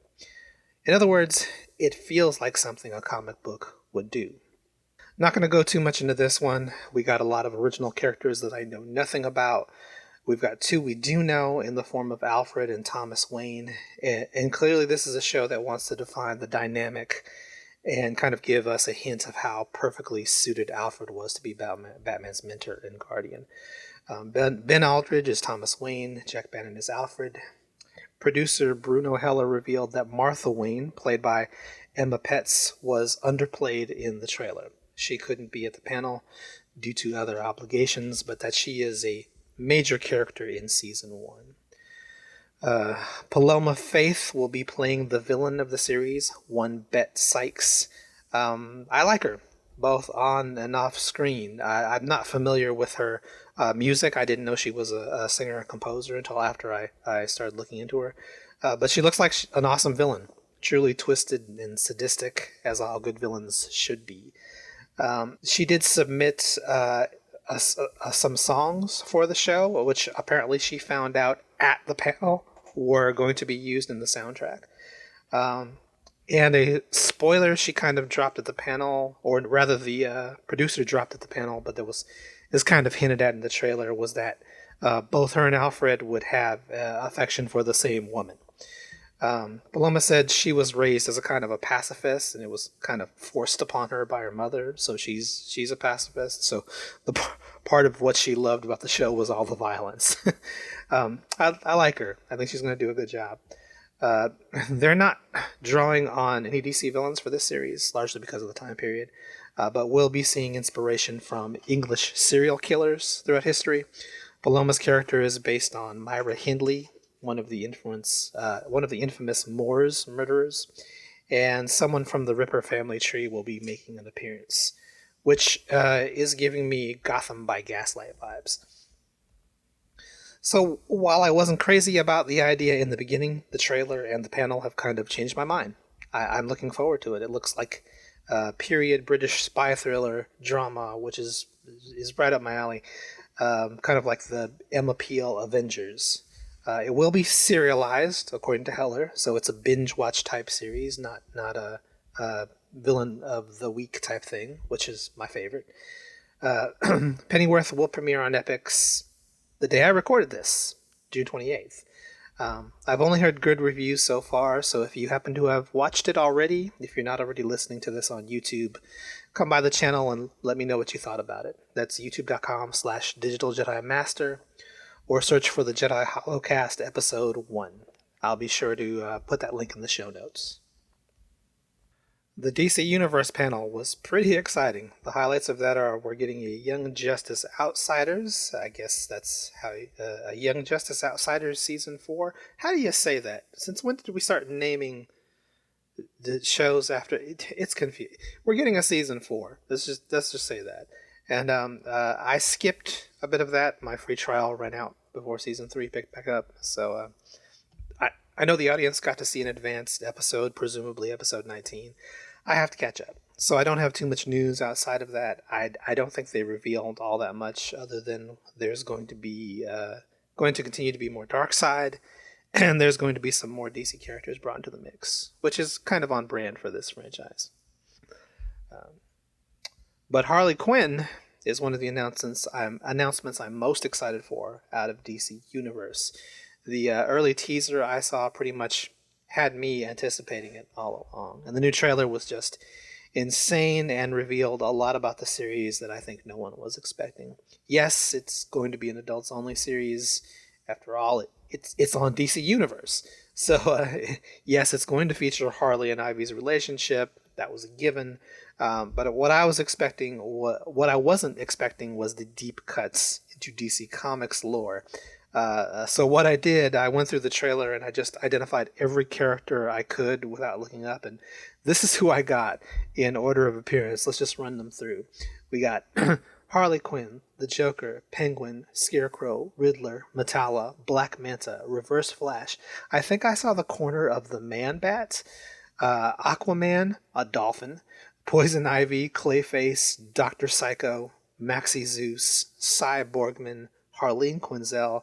I think that was Maxie Zeus that Harley was punching in that one scene, or hitting with her mallet. But I couldn't get a good look at him. Harleen Quinzel, and I'm counting her as a separate character. I think that was a rat catcher rat. King Shark, Queen of Fables, Suicide Squad t-shirt, James Gordon, Batman, Kite Man, Lex Luthor, Deadshot. I want to say that was Humpty Dumpty, but this time as an actual egg. Captain Cold, Two-Face, Cheetah, and Calendar Man. So yeah, deep cuts, and it looks like it's going to be a pretty fun series. We got a great cast with Hallie Quaco? I'm trying to say that. As Harley, Lake Bell as Ivy, Alan Tudyk as the Joker, Diedrich Bader as Batman, Sanila Thon as Catwoman. It's good casting. We got JB Smoove as a talking plant. Ron Funches is King Shark. What the? Wanda Sykes is Queen of Fables. For whatever reason, Clayface's hand is a separate character. I guess kind of like Annie from the new Batman Adventures, only not anywhere as cute. Honestly, it just seems like that we'll be getting a good mix of action and comedy. So high hopes for that one.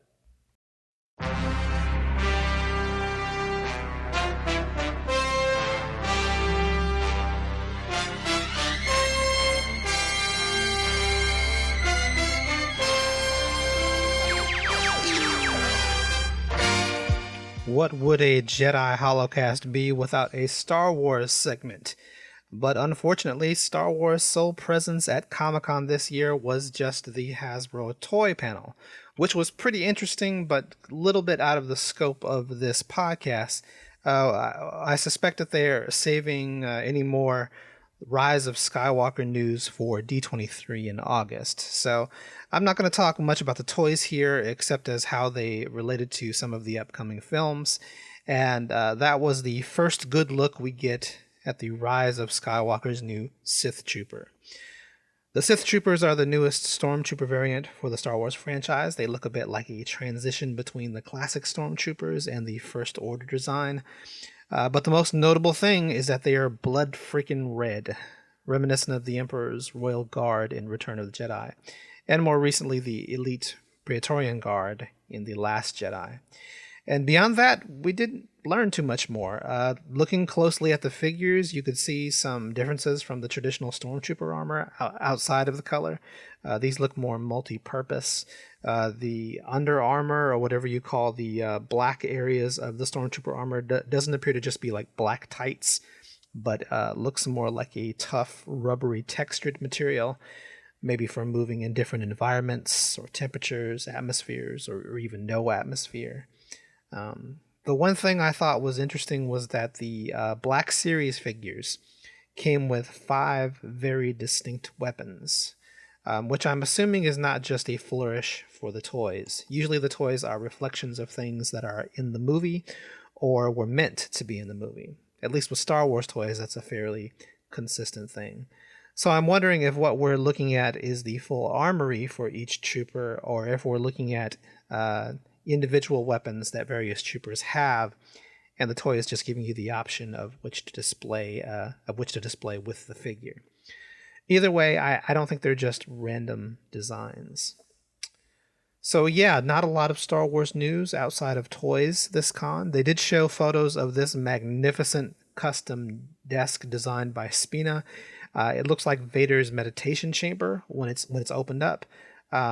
Even the lamp above the desk is designed to look like Vader's helmet descending from a crane, like in The Empire Strikes Back. That I must have. But other than that, not much Star Wars movie news. But expect another big show out of me after the D23 in August. D23 Expo will be held in Anaheim on August 23rd through 25th. So be sure to follow me on whatever podcasting services you're listening to this on. Subscribe to me if you're listening on YouTube, or follow me at one of the social media sites in the show description, so you can catch me when that show airs.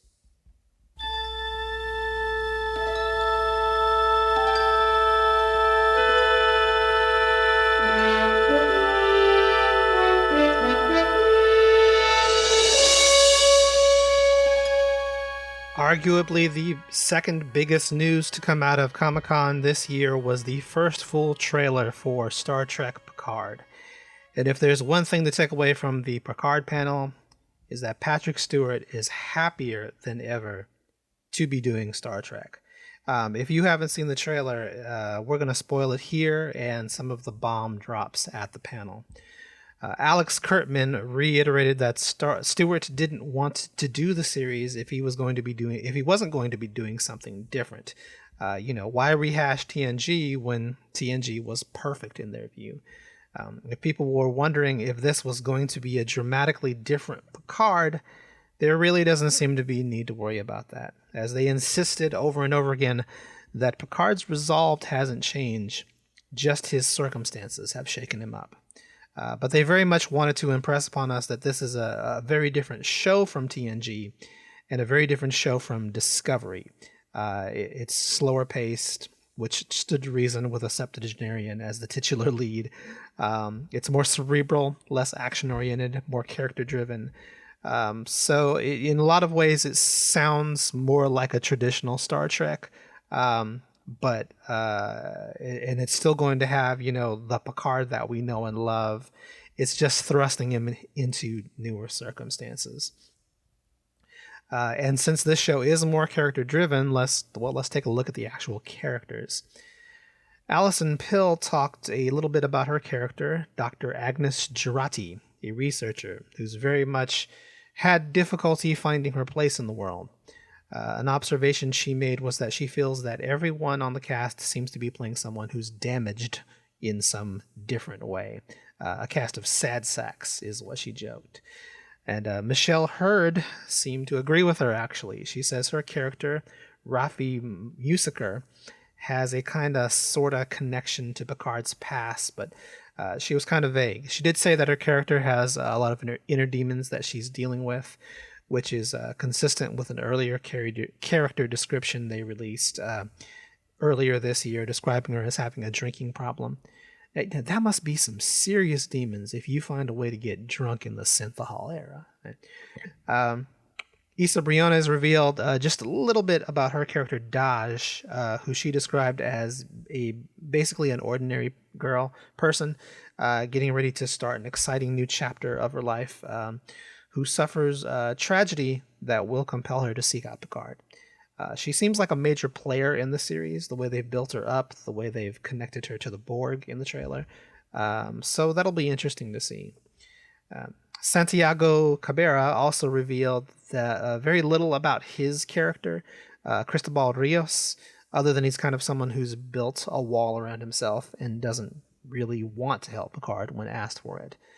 So it seems like what we're seeing here is a lot of damaged people, not your traditional Starfleet crew, having to come together and form that same type of family unit that ends up forming on a Starfleet starship, particularly when you have someone like Jean-Luc Picard as the father figure. And of course, the biggest surprises dropped at Comic-Con was the Picard trailer. The audience was so raucous during the initial run of the trailer that Stewart stood up and requested that they run it again. And this time, everybody pay attention quietly, because you might have missed some things, but to go ahead and riot when it's all over. So he really wanted everyone to kind of get a sense of, to capture all the detail in the trailer. If you're a Star Trek fan, I probably don't need to tell you this, but Jerry Ryan 7 of 9 and Brent Spiner's Data will be returning, as well as Jonathan Frakes as Will Riker. He was not in the trailer, nor was Marina Sirtis as Dina Troy, but they confirmed that they are coming back as special guests for this series. We got to see Spiner and Ryan in the trailer and at Comic-Con. Seven apparently having adapted to living with her fellow humans after all these decades. Wow, it's been a while. It looks like she's kind of dropped some of that stoicness that she had while she was serving on Voyager. She's had time to adjust. We got to see what was later confirmed to be a disassembled B4, at least according to my research, and that the Data we saw at the end of the trailer is in fact Data and not B4 or any kind of flashback. And you know, I'm a little dense. I had to watch the panel a couple of times to make the notes for this show, and it only occurred to me just a little while ago, actually, but while writing down the notes, who Jonathan Del Arco actually is. He was one of the first people announced as being from the original Star Trek. The way the way Stewart phrased it, I thought he was talking about a composer or something like that. But I wasn't sure that people were reciting a lot of rumor and speculation, because I'd seen people saying this, but you know, people have been saying a lot of things about this show that has no actual confirmation yet. But that was Hugh, the Borg. And apparently that was him in the trailer, and apparently he and Jerry Ryan are friends, and it's all just too meta for me to fully comprehend. But yes, that is Hugh the Borg, and he is returning to Star Trek Picard, returning in Star Trek Picard. Further clarifying that this show is really tied into Picard's experience as Locutus somehow. We have so many different plot synopsis for this show. I don't know what to make of the main through line. We have the Borg connection. We have the connection to Data's death in Nemesis. We have the connection to the destruction of Romulus, which is what created the Kelvin timeline. So I'm not exactly sure. It seems like every plot thread in this show is a big plot thread. But I'm excited for this, the same way that I'm excited for anything out of Phase 4. Kurtzman was asked about how Trek has always been a reflection of the times, and if this show would be any different. They seemingly were wanting him to address the suggestions that this would be a dark version of TNG, as some people have been speculating. And he said that simply wasn't the case. That Picard's resolve never changes, and that he as a person always fights for the things he believes in. But his circumstances have changed. He doesn't have the resources he once had, and he has to go through circumstances that are going to take him to a dark place. But the values and resolve he's always held dear will serve as a beacon at the end of that dark tunnel. He says the show will still be about that kind of idealism because it's what we need in the kind of dark times we really live in. Star Trek Picard doesn't debut until 2020 on CBS All Access. They haven't announced when just yet, but it's expected to be early in the year, and I can't wait. Season 3 of Star Trek Discovery takes place nearly 1,000 years into Star Trek's future, further than any Star Trek has ever even insinuated going. Kurtzman made a point of telling us that no Star Trek history is being erased for this, like a lot of people seem to think it is going to happen, that the story is and always will be filtered through the lens of Gene Roddenberry's optimism for what the future may hold. I think he may be addressing some of the criticism he's specifically been getting online about his Discovery, mostly from people who haven't seen the series or are pretty much lying about it. As I always say, you don't have to like a series, but you don't need to make stuff up about it to criticize it. And in fact, that calls any argument you might have made into question. There's also this crazy conspiracy theory online regarding the timeline of the series by people who don't get that the owner of a franchise can do whatever they want with it. Nevertheless, just know that Discovery and Picard both take place in the same timeline as every Star Trek TV series to date. Very few of the cast was on hand for what was actually the first Star Trek panel of the night. David Ajala took to the stage with Sonequa Martin Green to introduce his entry into the Star Trek franchise. You might recognize Ajala from a recent role on Supergirl, where he played sometimes good guy, oftentimes bad guy Manchester Black. He's playing a character named Cleveland Booker, aka Book. He's described as a mischievous character who's wont to break the rules, and apparently does so immediately. They say his character is not exactly what you think he is the first time you see him. Green revealed that the photos we saw released during the con of Burnham and Book was not set on Terrelysium. They do not achieve their intended physical destination at the start of the show, nor do they necessarily end up in the same location. So apparently a lot of the show, Discovery, will be about trying to find their crew and discovering new places along the way, very much in the spirit of Star Trek. Kurtzman revealed that we're finally going to get to see some of the peripheral characters get some development this time around. Discovery has always been a little more like the classic series in the sense that a lot of the bridge crew, while familiar, don't get a great deal of screen time or dialogue. So it'll be nice to see the bridge crew get some expansion this time because the little bit we've seen seems to have so much potential. I think they're terribly interesting looking characters, and I'd hate to see them get sidelined for yet another season. We also got surprised by a brand new season of short treks for Discovery, and we got a great trailer for them. If you haven't seen the short treks yet, and you like Discovery, you got to go see them. They are magnificent, and they tie into the main series in a lot of ways. So this new season, I guess the short treks started last season, so I'm not sure if they count as season 2 or of season 3. I don't know how that works. But in any event, the new short treks will feature the return of Pike, Spock, and Number 1, who turned out to be fan favorites from season 2 of Discovery. There will be 3 of those with Spock, Pike, and Number 1. 2 of the short treks will be animated. They won't be in the style of the animated series that is getting ready to launch, which I'll talk about later. But they will have 2 different directors, including composer Michael Giacchino, which I thought was interesting. He'll be taking up the directing chores for one of those cartoons. But they will have very different styles, apparently different styles from even each other. So that'll be interesting to see. But the final short trek for this season is the one that I think is kind of went under the radar a little bit too. Another bit of news that no one seems to be talking about. But it will be a teaser for Star Trek Picard. The short is designed to give you a sense of the backstory for Picard featuring the events of 15 years ago, which were referenced in the original Picard teaser. So I believe we will possibly see that rescue mission that was mentioned, which is like seemingly plot thread number 4 that's going to take place in Star Trek Picard. Really interested to see how this all turns out.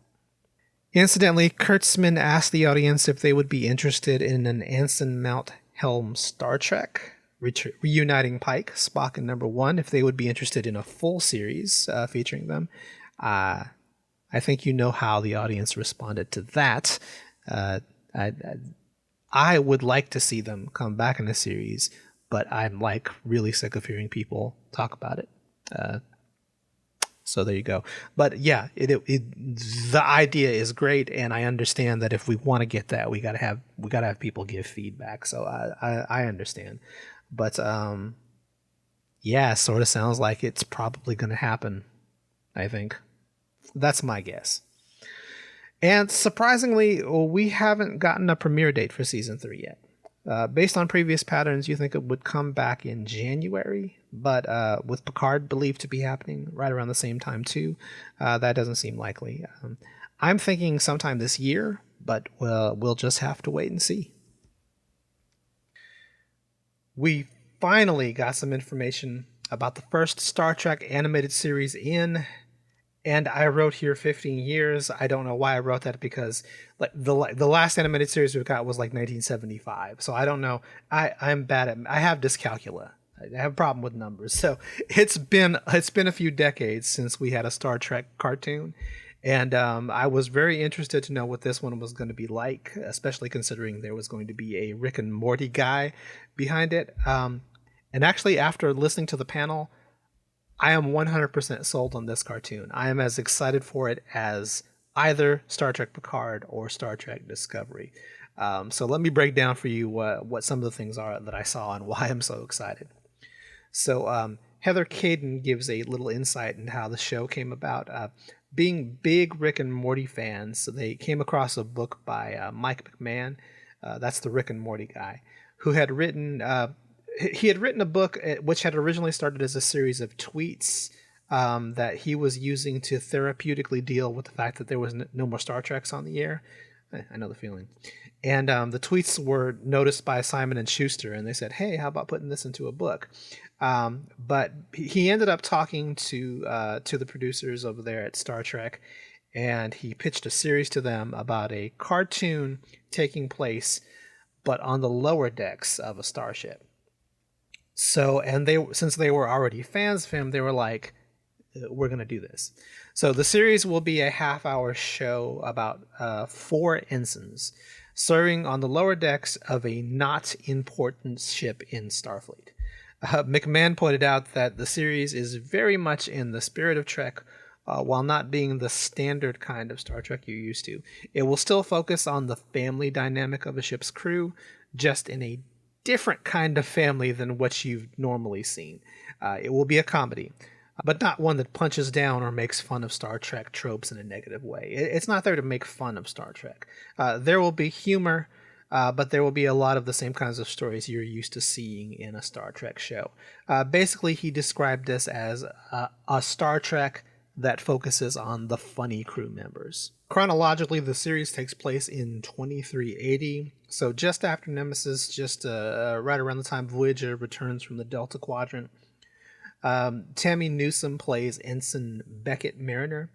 She describes her character as a kind of a badass. She's really good at being Starfleet, but she doesn't care. She doesn't want to excel at being Starfleet. She's been demoted a bunch of times. So she's smart and adept, but she's not interested. She'd just rather chill and eat her pizza and ride her metaphorical skateboard. I don't think they meant a real skateboard, but that was how Tawny Newsome described her. Jack Quaid plays a Ensign Brad Boimer, who he describes as a guy who actually wants to be good at Starfleet. He wants to be a captain one day, but he's so serious he keeps getting in his own way.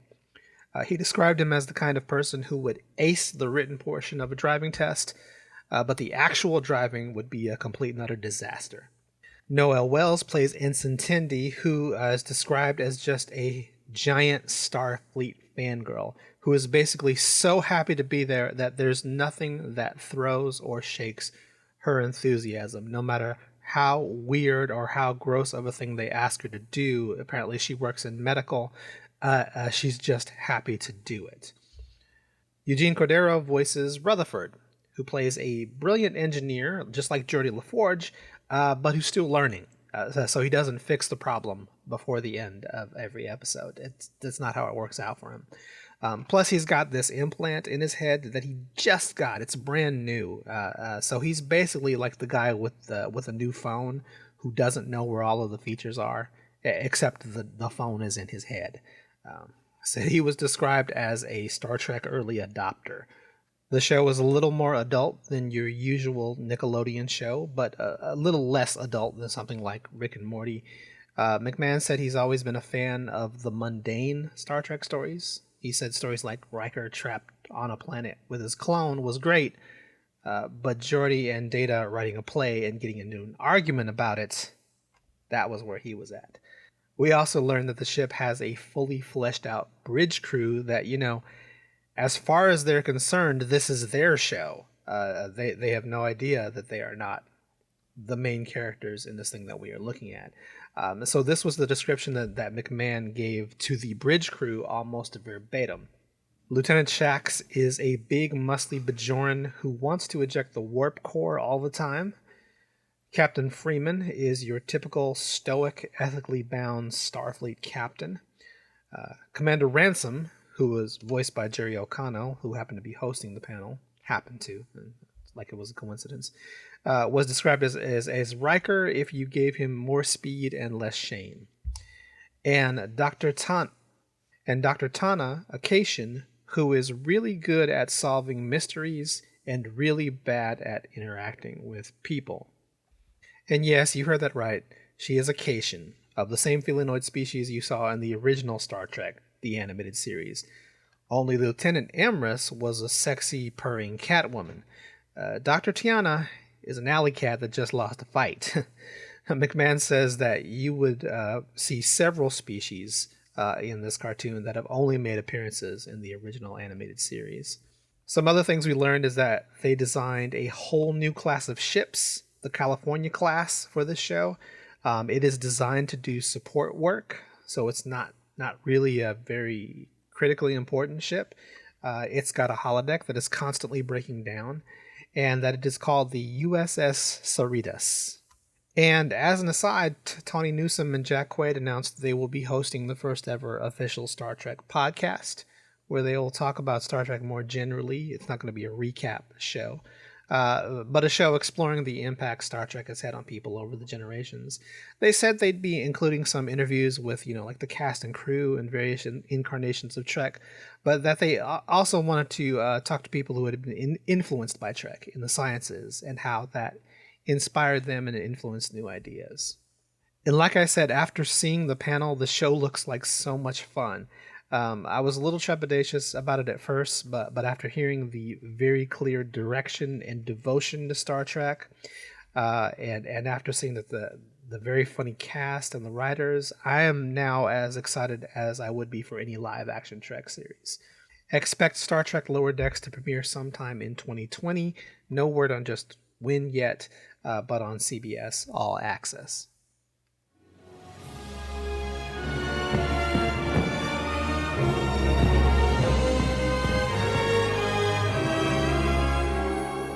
When I started setting this podcast up this week, and even after I started recording, I made some, I think, reasonable assumptions about this next series being a Disney project. And after a little research, very little, I still don't know.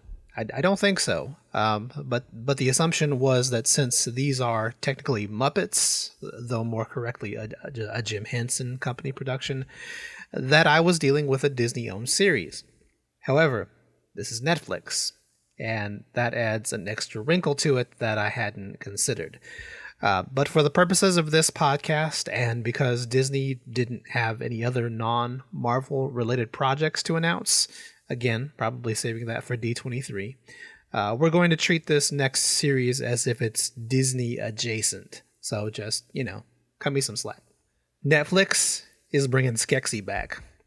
If you didn't see the Dark Crystal Age of Resistance BTS footage that was released at San Diego Comic-Con, go do that, but after this podcast, because it's amazing. I'll try to link to all these trailers in the description of this podcast where it's posted on YouTube. The series is a prequel to the original film. Taron Egerton said he was playing a Gelfling called Rian, who's part of a community of Gelfling who live in service to the Skeksis, who think they are benevolent rulers. But something horrific happens that makes Rian find out what the Skeksis are actually using the Gelfling for. And if you've seen the movie, you know what that is. So Rian's quest is trying to spread the word as to the true nature of the Skeksis. Mark Hamill is playing an evil scientist named Skektek. I love that name. But he talked more about his role in the abstract and his history with the Muppets, rather than getting into what his character is about. Ostensibly, he is the one responsible for turning the Gelflings into Skeksis' own personal supply of oil of Olay, though he did give us a great sample of Skektek's voice. Your essence is required in Hall H at Comic-Con. 3:30 p.m.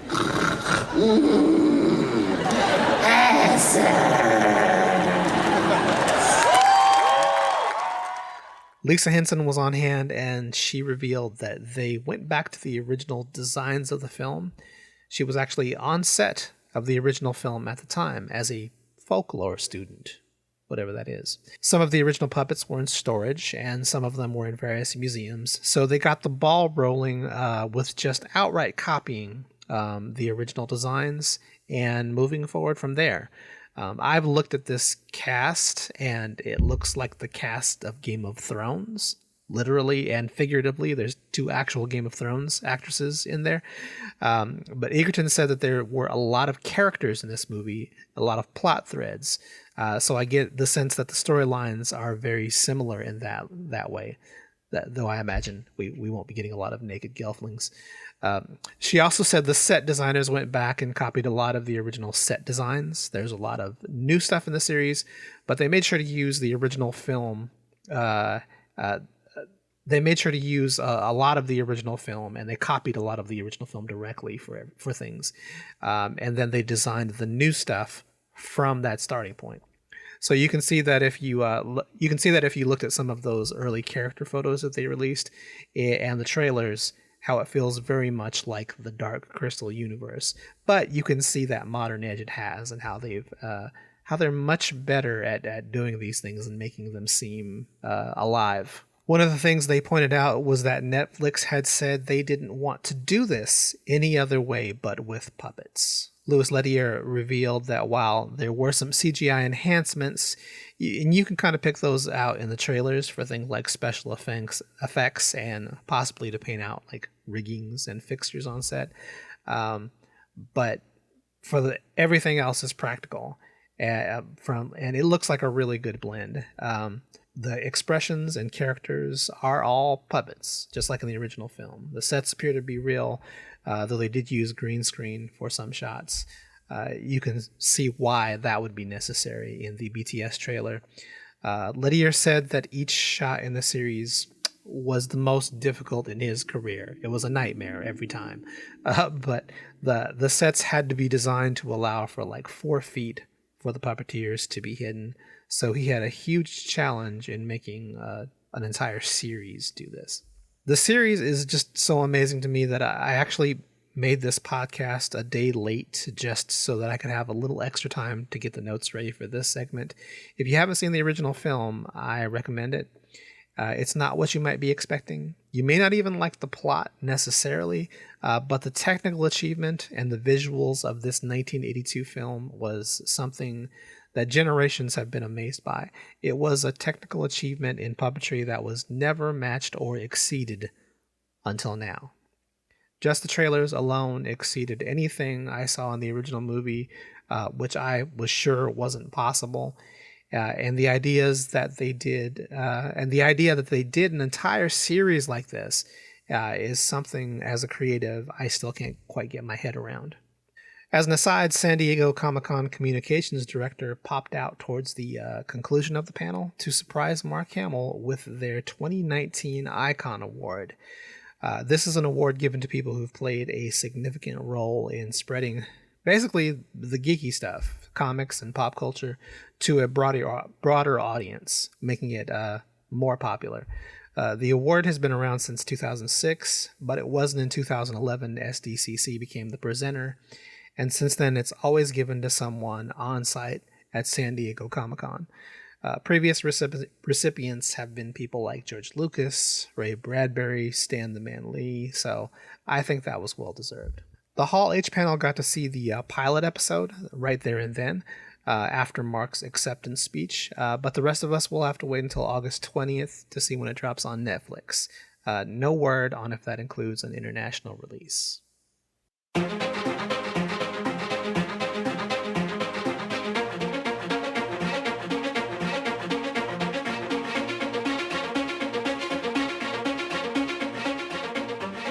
There were several films that I wanted to include for my multiplicity segment, but as these notes got longer and longer, and as the production of this episode dragged on, I realized I wasn't going to be able to cover everything. Some stuff I was going to skip anyway because I'm not caught up, like and stuff like Westworld or things like that. So a lot of the things that we won't be able to get to this show are things like his Dark Materials, the Game of Thrones reunion, The Witcher, The Expanse, The Boys, which I really did kind of want to get into, Carnival Row, Creepshow, the Snowpiercer series, It Chapter 2. We'll just all have to save those possibly for another show if and when more news about them comes up. There was one movie, though, that I really wanted to talk about, so I made sure to have at least one film in Multiplicity that I thought would be the big film non-Disney, non-Marvel, non-DC, major franchise film, at least a franchise that hasn't been major in a few years, and that's Terminator Dark Fate. Dark Fate is a direct follow-up to Terminator 2 Judgment Day. This one will be directed by Tim Miller, who you might know from Deadpool or the Netflix series Love, Death, and Robots. If you've ever seen that, just brace yourself. So you know that he's pretty good at these action type films. This is the first Terminator production made by James Cameron since the Terminator 2 film in I didn't write down the year, but it's been a while. We're going to see Linda Hamilton and Arnold Schwarzenegger return to their iconic roles. This is the first time they've been together in a Terminator film since then. Gabriel Luna will be playing the new black exoskeleton Terminator. You might remember Gabriel Luna. I mentioned him earlier. He is the Ghost Rider in the MCU. It does appear that some concepts that we've seen in the interim films are being used again here. Like I said, Terminator 2 is supposed to be a direct follow-up. Terminator Dark Fate is supposed to be a direct follow-up to Terminator 2, basically ignoring all of the other films that came in between. So no new timeline. They're not considering it a new timeline or whatever. They're considering the timeline one of those things there's just one and it gets changed every time. So they do seem to be using some concepts that we did see in those interim Terminator films, though, namely the concept of the aging Terminator and enlisting and reprogramming him to help fend off a newer model Terminator, as they did in Genesis. The return of a classic T-800 Terminator, recreated using CGI. And in fact, they'll be using the same body double that they used in Genesis for recreating Schwarzenegger. Also, we'll be seeing a human cyborg in the form of Mackenzie Davis, a concept used a little differently in Terminator Salvation. Also, this marks the first time a John Connor actor will be returning to play John Connor. It made sense initially to have an adult and child actor. It made sense in Genesis, but it just seems like nobody cared about being consistent with something of a pivotal character to the franchise. But for me personally, anytime I think of John Connor, I think of Edward Furlong. He will be older, but with that said, there will be a flashback using the de-aging tech on Furlong so that he looks like he did in T2. So that'll be interesting to see someone aged down that far. We saw a little bit of that done with Tony Stark in Civil War. So that'll be interesting to see how this particular special effects company does it. What we haven't seen in a Terminator film is Skynet sending someone to assassinate someone who is ostensibly not a Connor. This Terminator is going after Natalie Reyes's character, Dani Ramos. She seems to be every bit the unassuming young woman minding her own business and living her life as Sarah originally was, this time from Mexico City.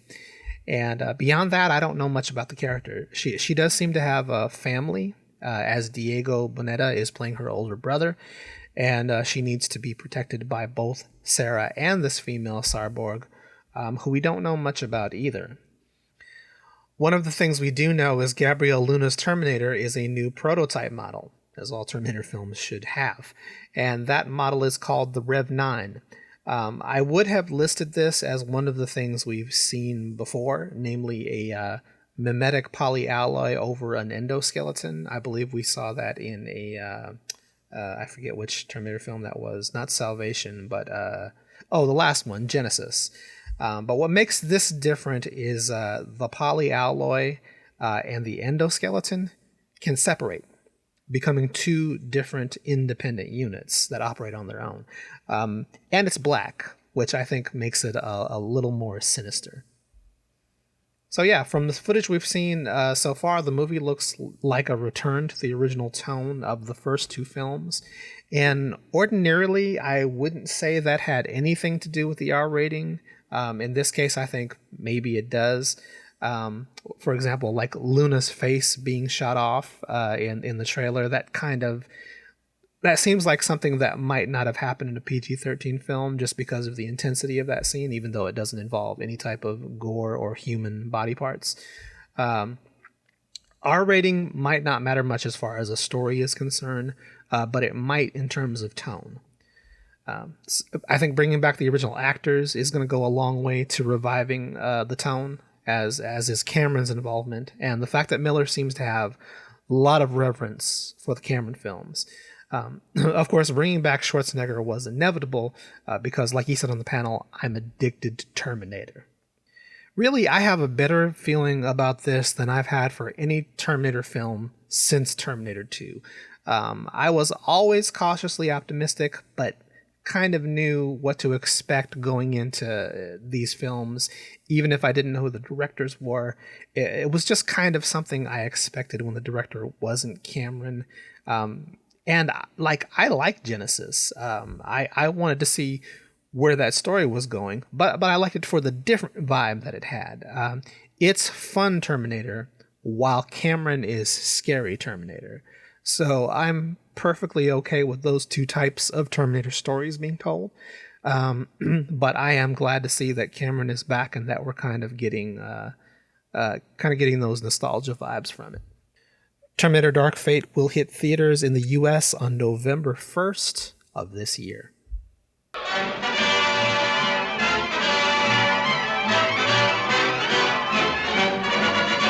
Moving on to our Drawn Together segment. I'm not going to get too much into the Steven Universe movie, as I haven't seen an episode since Lars and Steven traveled to the Gem Homeworld and met the Imperfect Gems, so I'm not caught up. But briefly, I can give you a few quick details. It's literally called Steven Universe, the movie. Classic. It takes place when Steven is 16 and is finally showing some signs of growth. The world is then attacked by a new evil gem who can sap the living life force out of creatures, and the gems have 2 days to stop her. The thing about Steven Universe synopses is they sound so mundane and ordinary, And when you actually get into the meat and potatoes of the show, they are anything but that. The show has always been incredibly layered and steeped in emotion in a way that an outsider might not get if he doesn't watch the show. I kind of feel that way about Dragon Ball Z, that they might not get how deep the series really is. So while I can't give you a deep synopsis of the Steven panel, this SDCC, I can encourage you to check the series out if you hadn't. If you're a fan of superhero cartoons, this has all those trappings, but conveyed in a way you just can't expect. It's very hopeful and has a lot of it's just full of jaw-dropping moments when you aren't expecting jaw-dropping moments, which I guess that's why they're jaw-dropping. But it's good at them. If you're a fan of Dragon Ball Z's optimism and hidden meaning, I think the series is for you. If you just like cartoons about family, this series is for you. This really does have the ability to appeal to a lot of personality types and animation genre fans in different ways. So check it out. And if you already are a fan, check out the movie when it drops September 2nd of this year. It is a musical. The series itself isn't a musical, but music does play a big part in some critical episodes. They kind of use musical numbers as a way to highlight certain scenes rather than just making every episode a song and dance number. Actually, the first time I heard a song on the show is when I fell in love with the show. So what that suggests to me is that this film is going to have a lot of those poignant moments put together in one big film. The movie will air on Cartoon Network on September 2nd. I couldn't find an exact time. And it's supposed to be released later in the year on DVD. I wanted to do a bit of Rick and Morty coverage, but I was going to have to move the recording of this podcast back another day to fit the research in. I did look at the SDCC panel a bit, and it was all over the place, and it was mostly Q&A and BTS talks about the series, but it was really funny, and so I advise you check out the 40-minute panel on YouTube. I also advise that you go check out the trailer, which probably won't be in any of the footage. You go check that out separately. It was also really funny with Taika Waititi voicing an alien in the series. About the only things I did catch on my cursory run through was that we are probably going to see Mr. Meeseeks again. So, look at me. And that baby Cthulhu scene that we see in the credits, we are going to kind of get a sequel to that in season 4's credit sequence. But I don't think we're getting, they said we're not getting that story ever explained. Dan Harmon also revealed that maybe they're getting better at putting these things together more efficiently as they are just now wrapping up season 4, but already starting season 5. So, maybe we don't have to wait half a decade to get these seasons anymore. So I don't know if that means a season 5 is assured, but it does seem like a safe bet. I'll just say that season 4 is returning to Adult Swim in November of this year.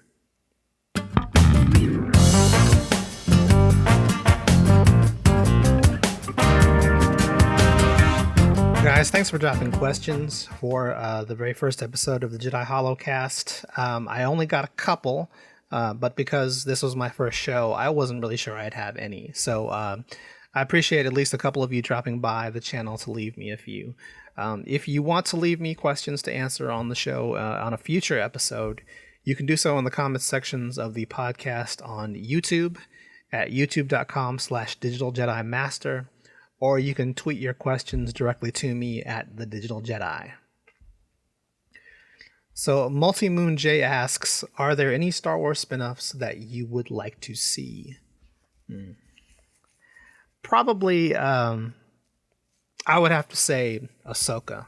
I would like to see I would actually like to see a live-action adaptation of Ahsoka, either television or film. I want to say film, but I haven't seen how good they can do a Star Wars television show yet. But I would like to see, like, they've had a couple of interpretations of Ahsoka on two different animated series, and basically they're the same character, the same voice actress, but I like the look of the Clone Wars era Ahsoka the most. And I would like to see like a young black actress play her in maybe maybe not so close to the Clone Wars, maybe closer to the Rebels era, or even maybe what she's doing now that we're 30 years into the future of the original Star Wars universe. I just really would like to see how she's developed as, well, I don't know that she considers herself a Jedi anymore, but I would like to find all that out, because I think she's my favorite. She's my favorite character who's never had an actual representation in the films, and I think she deserves one. As far as like the other spinoffs go, I never imagined that we would get a Obi-Wan Kenobi spinoff growing up, or even in the years before Disney purchased Star Wars. And now that they told me there was going to be one, I'm a little disappointed we ain't getting it. So I'd actually like to see that spinoff, that trilogy, because you know what, I wasn't terribly rooting for the Star Wars. I wasn't down on them. I don't want to say I was down on the Star Wars spinoffs films that they were releasing. I just wasn't as excited for them as I am for things that feature the Jedi, that feature the Skywalkers. That's my main thing. But I definitely supported them when they came out. And like when I saw them, I had no idea that they would turn out to be some of my favorite Star Wars films ever. Like Rogue One for a time there topped my list. And even though Solo didn't do well, I don't understand why, because I feel like if people had actually gone to see it, it would be a completely different narrative with that film. I enjoyed that film so much, and neither of those films featured Jedi. So I really wish we had gotten the Obi-Wan spinoff film. I would have liked to have seen his years,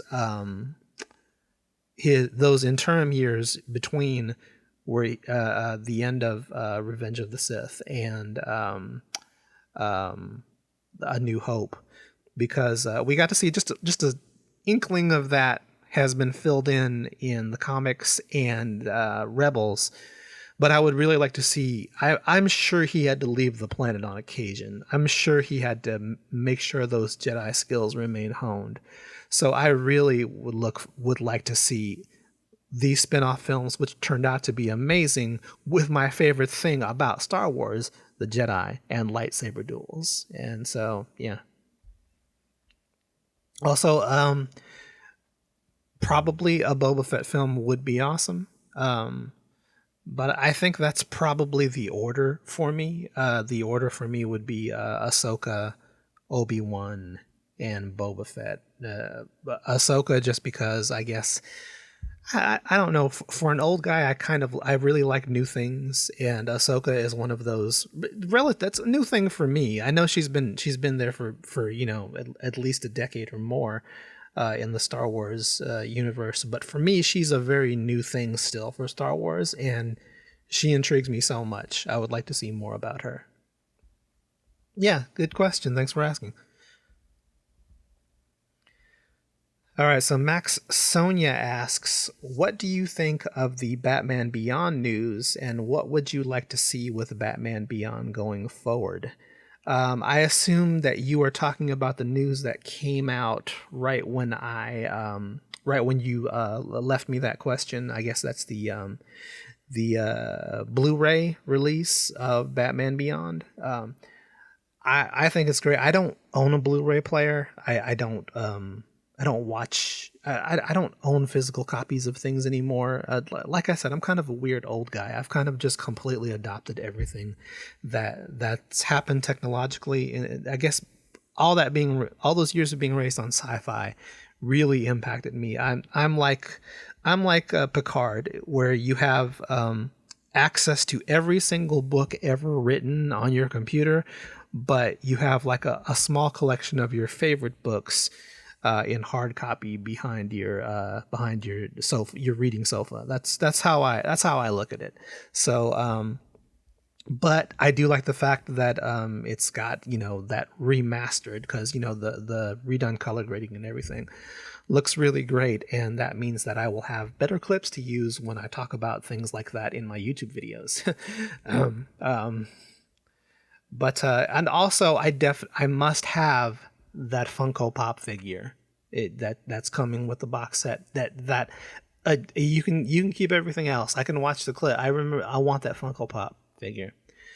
Now, if you're talking about like some of the rumors and speculation and stuff, it seems like a lot of rumor has dropped with regards to Batman Beyond. At one point we thought we were getting a Batman Beyond movie with an Asian American actor. I don't know who. I don't know who made that up. Warner Brothers has said that was not true. My feeling is I definitely do want to see a live action Batman Beyond someday, but I would first like to see a consummate Batman film in live action first. And I feel like Batman films, while they've been successful, while I won't say they haven't been good, I don't think they've been like the definitive Batman like what Batman the Animated Series gave us. And I think part of the reason that Batman Beyond is so good is because he is referencing the legacy of a really interesting Batman. And if you do a Batman Beyond film before doing the best, most successful version of Batman you can do, and not having a connection to that, I don't think that Batman Beyond films will be as good as it can be. And I feel that way largely about the DCEU as a whole.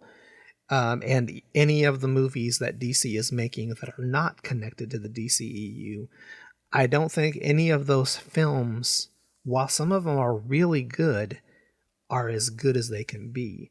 I loved Wonder Woman. I didn't think I would like Aquaman. I loved Aquaman. I haven't seen Shazam yet, but I heard it's pretty good. It probably is. I probably will like it when I see it, knowing me.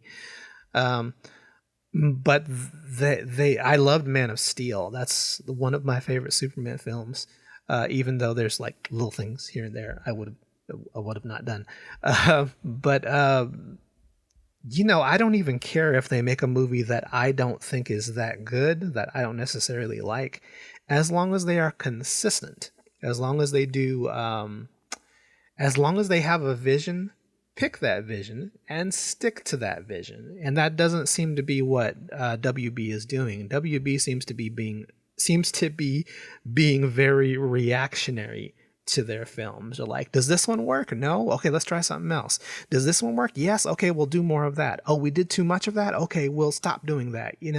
They haven't copied Marvel in the way that matters. I say this all the time. You don't have to make the same type of movies that Marvel is making, but you shouldn't make them following the same pattern that they are making. And that is, and they're seeing a little bit of this success accidentally. Make the solo movies first, then bring them together in a team movie. And that's where they're I'm completely positive that this is where they're screwing up. That they could have so much more success if they made the solo superhero films first and then brought them all together. I still think they could do that. But I have this very sneaking suspicion that they are thinking that only solo superhero films work, and so we should stop doing the team-up films. And that's completely the wrong lesson to learn. And I feel like, look at Marvel, look at what you just did. You are learning all the wrong lessons from these things. So while a Batman Beyond film would be super mega awesome, and it would probably look spectacular with the way we can do things, with the technology that we have to make future tech look so realistic, to make people flying look so realistic, I don't know if it would resonate or be as good as it could be if they do not connect it to a consistent superhero universe with a solid vision. I think we're kind of past that era where we can do superhero movies and not connect them to the franchises that they are so strongly connected to, especially someone who is literally the legacy of a famous superhero. I don't think you can do that. And you also miss out on all the opportunities to say, well, I wonder what Superman is doing in this time period. You know, you miss out on an opportunity to do Superman Beyond. You miss out on an opportunity to show Cairo or the JLU the future interpretation. You miss out on an opportunity to do a lot of the things that made Batman Beyond so interesting, was because it had that old universe to connect to, but say, here's how everything's changed. How everything changed was a big part of what made Batman Beyond work. So, yeah. So, also good question, Max. Thanks for leaving that one for me.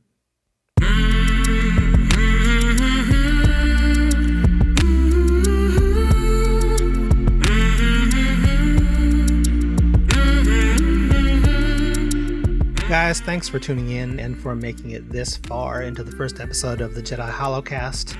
Not all the podcasts will be this fast-paced or take this long to put together.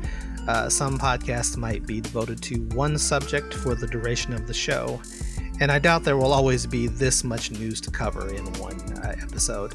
I just thought that this was a good time, this San Diego Comic-Con, to get the ball rolling. I'm not sure if this is the 30th or the 31st by the time I get this all edited and you're listening to it, but I think I'm going to make the first of the month the regular release date for this podcast. It makes sense. That's easy to remember. So this is technically the August podcast, so expect episode 2 no earlier than September 1st. I want to do this more regularly than monthly, but for now that seems like a good starting point for a podcast and easy to remember. If you enjoyed this edition of the Jedi HoloCast, be sure to give it a like or a favorite wherever you happen to be listening. Check me out on YouTube if you want to see more of my thoughts on films and the industry, my reactions to some of the more popular trailers, and where I will sometimes debunk information about some of the most popular comic and sci-fi films. My latest video on that subject is titled, Why You're Wrong About Those Captain Marvel Plot Holes. Be sure to subscribe to me and do the bell thingy so you can be notified whenever I do post a video. To find me on YouTube, just go to youtube.com/Digital Jedi Master, or just use the search feature and look for Digital Jedi. I'll be the guy with the blue lightsaber.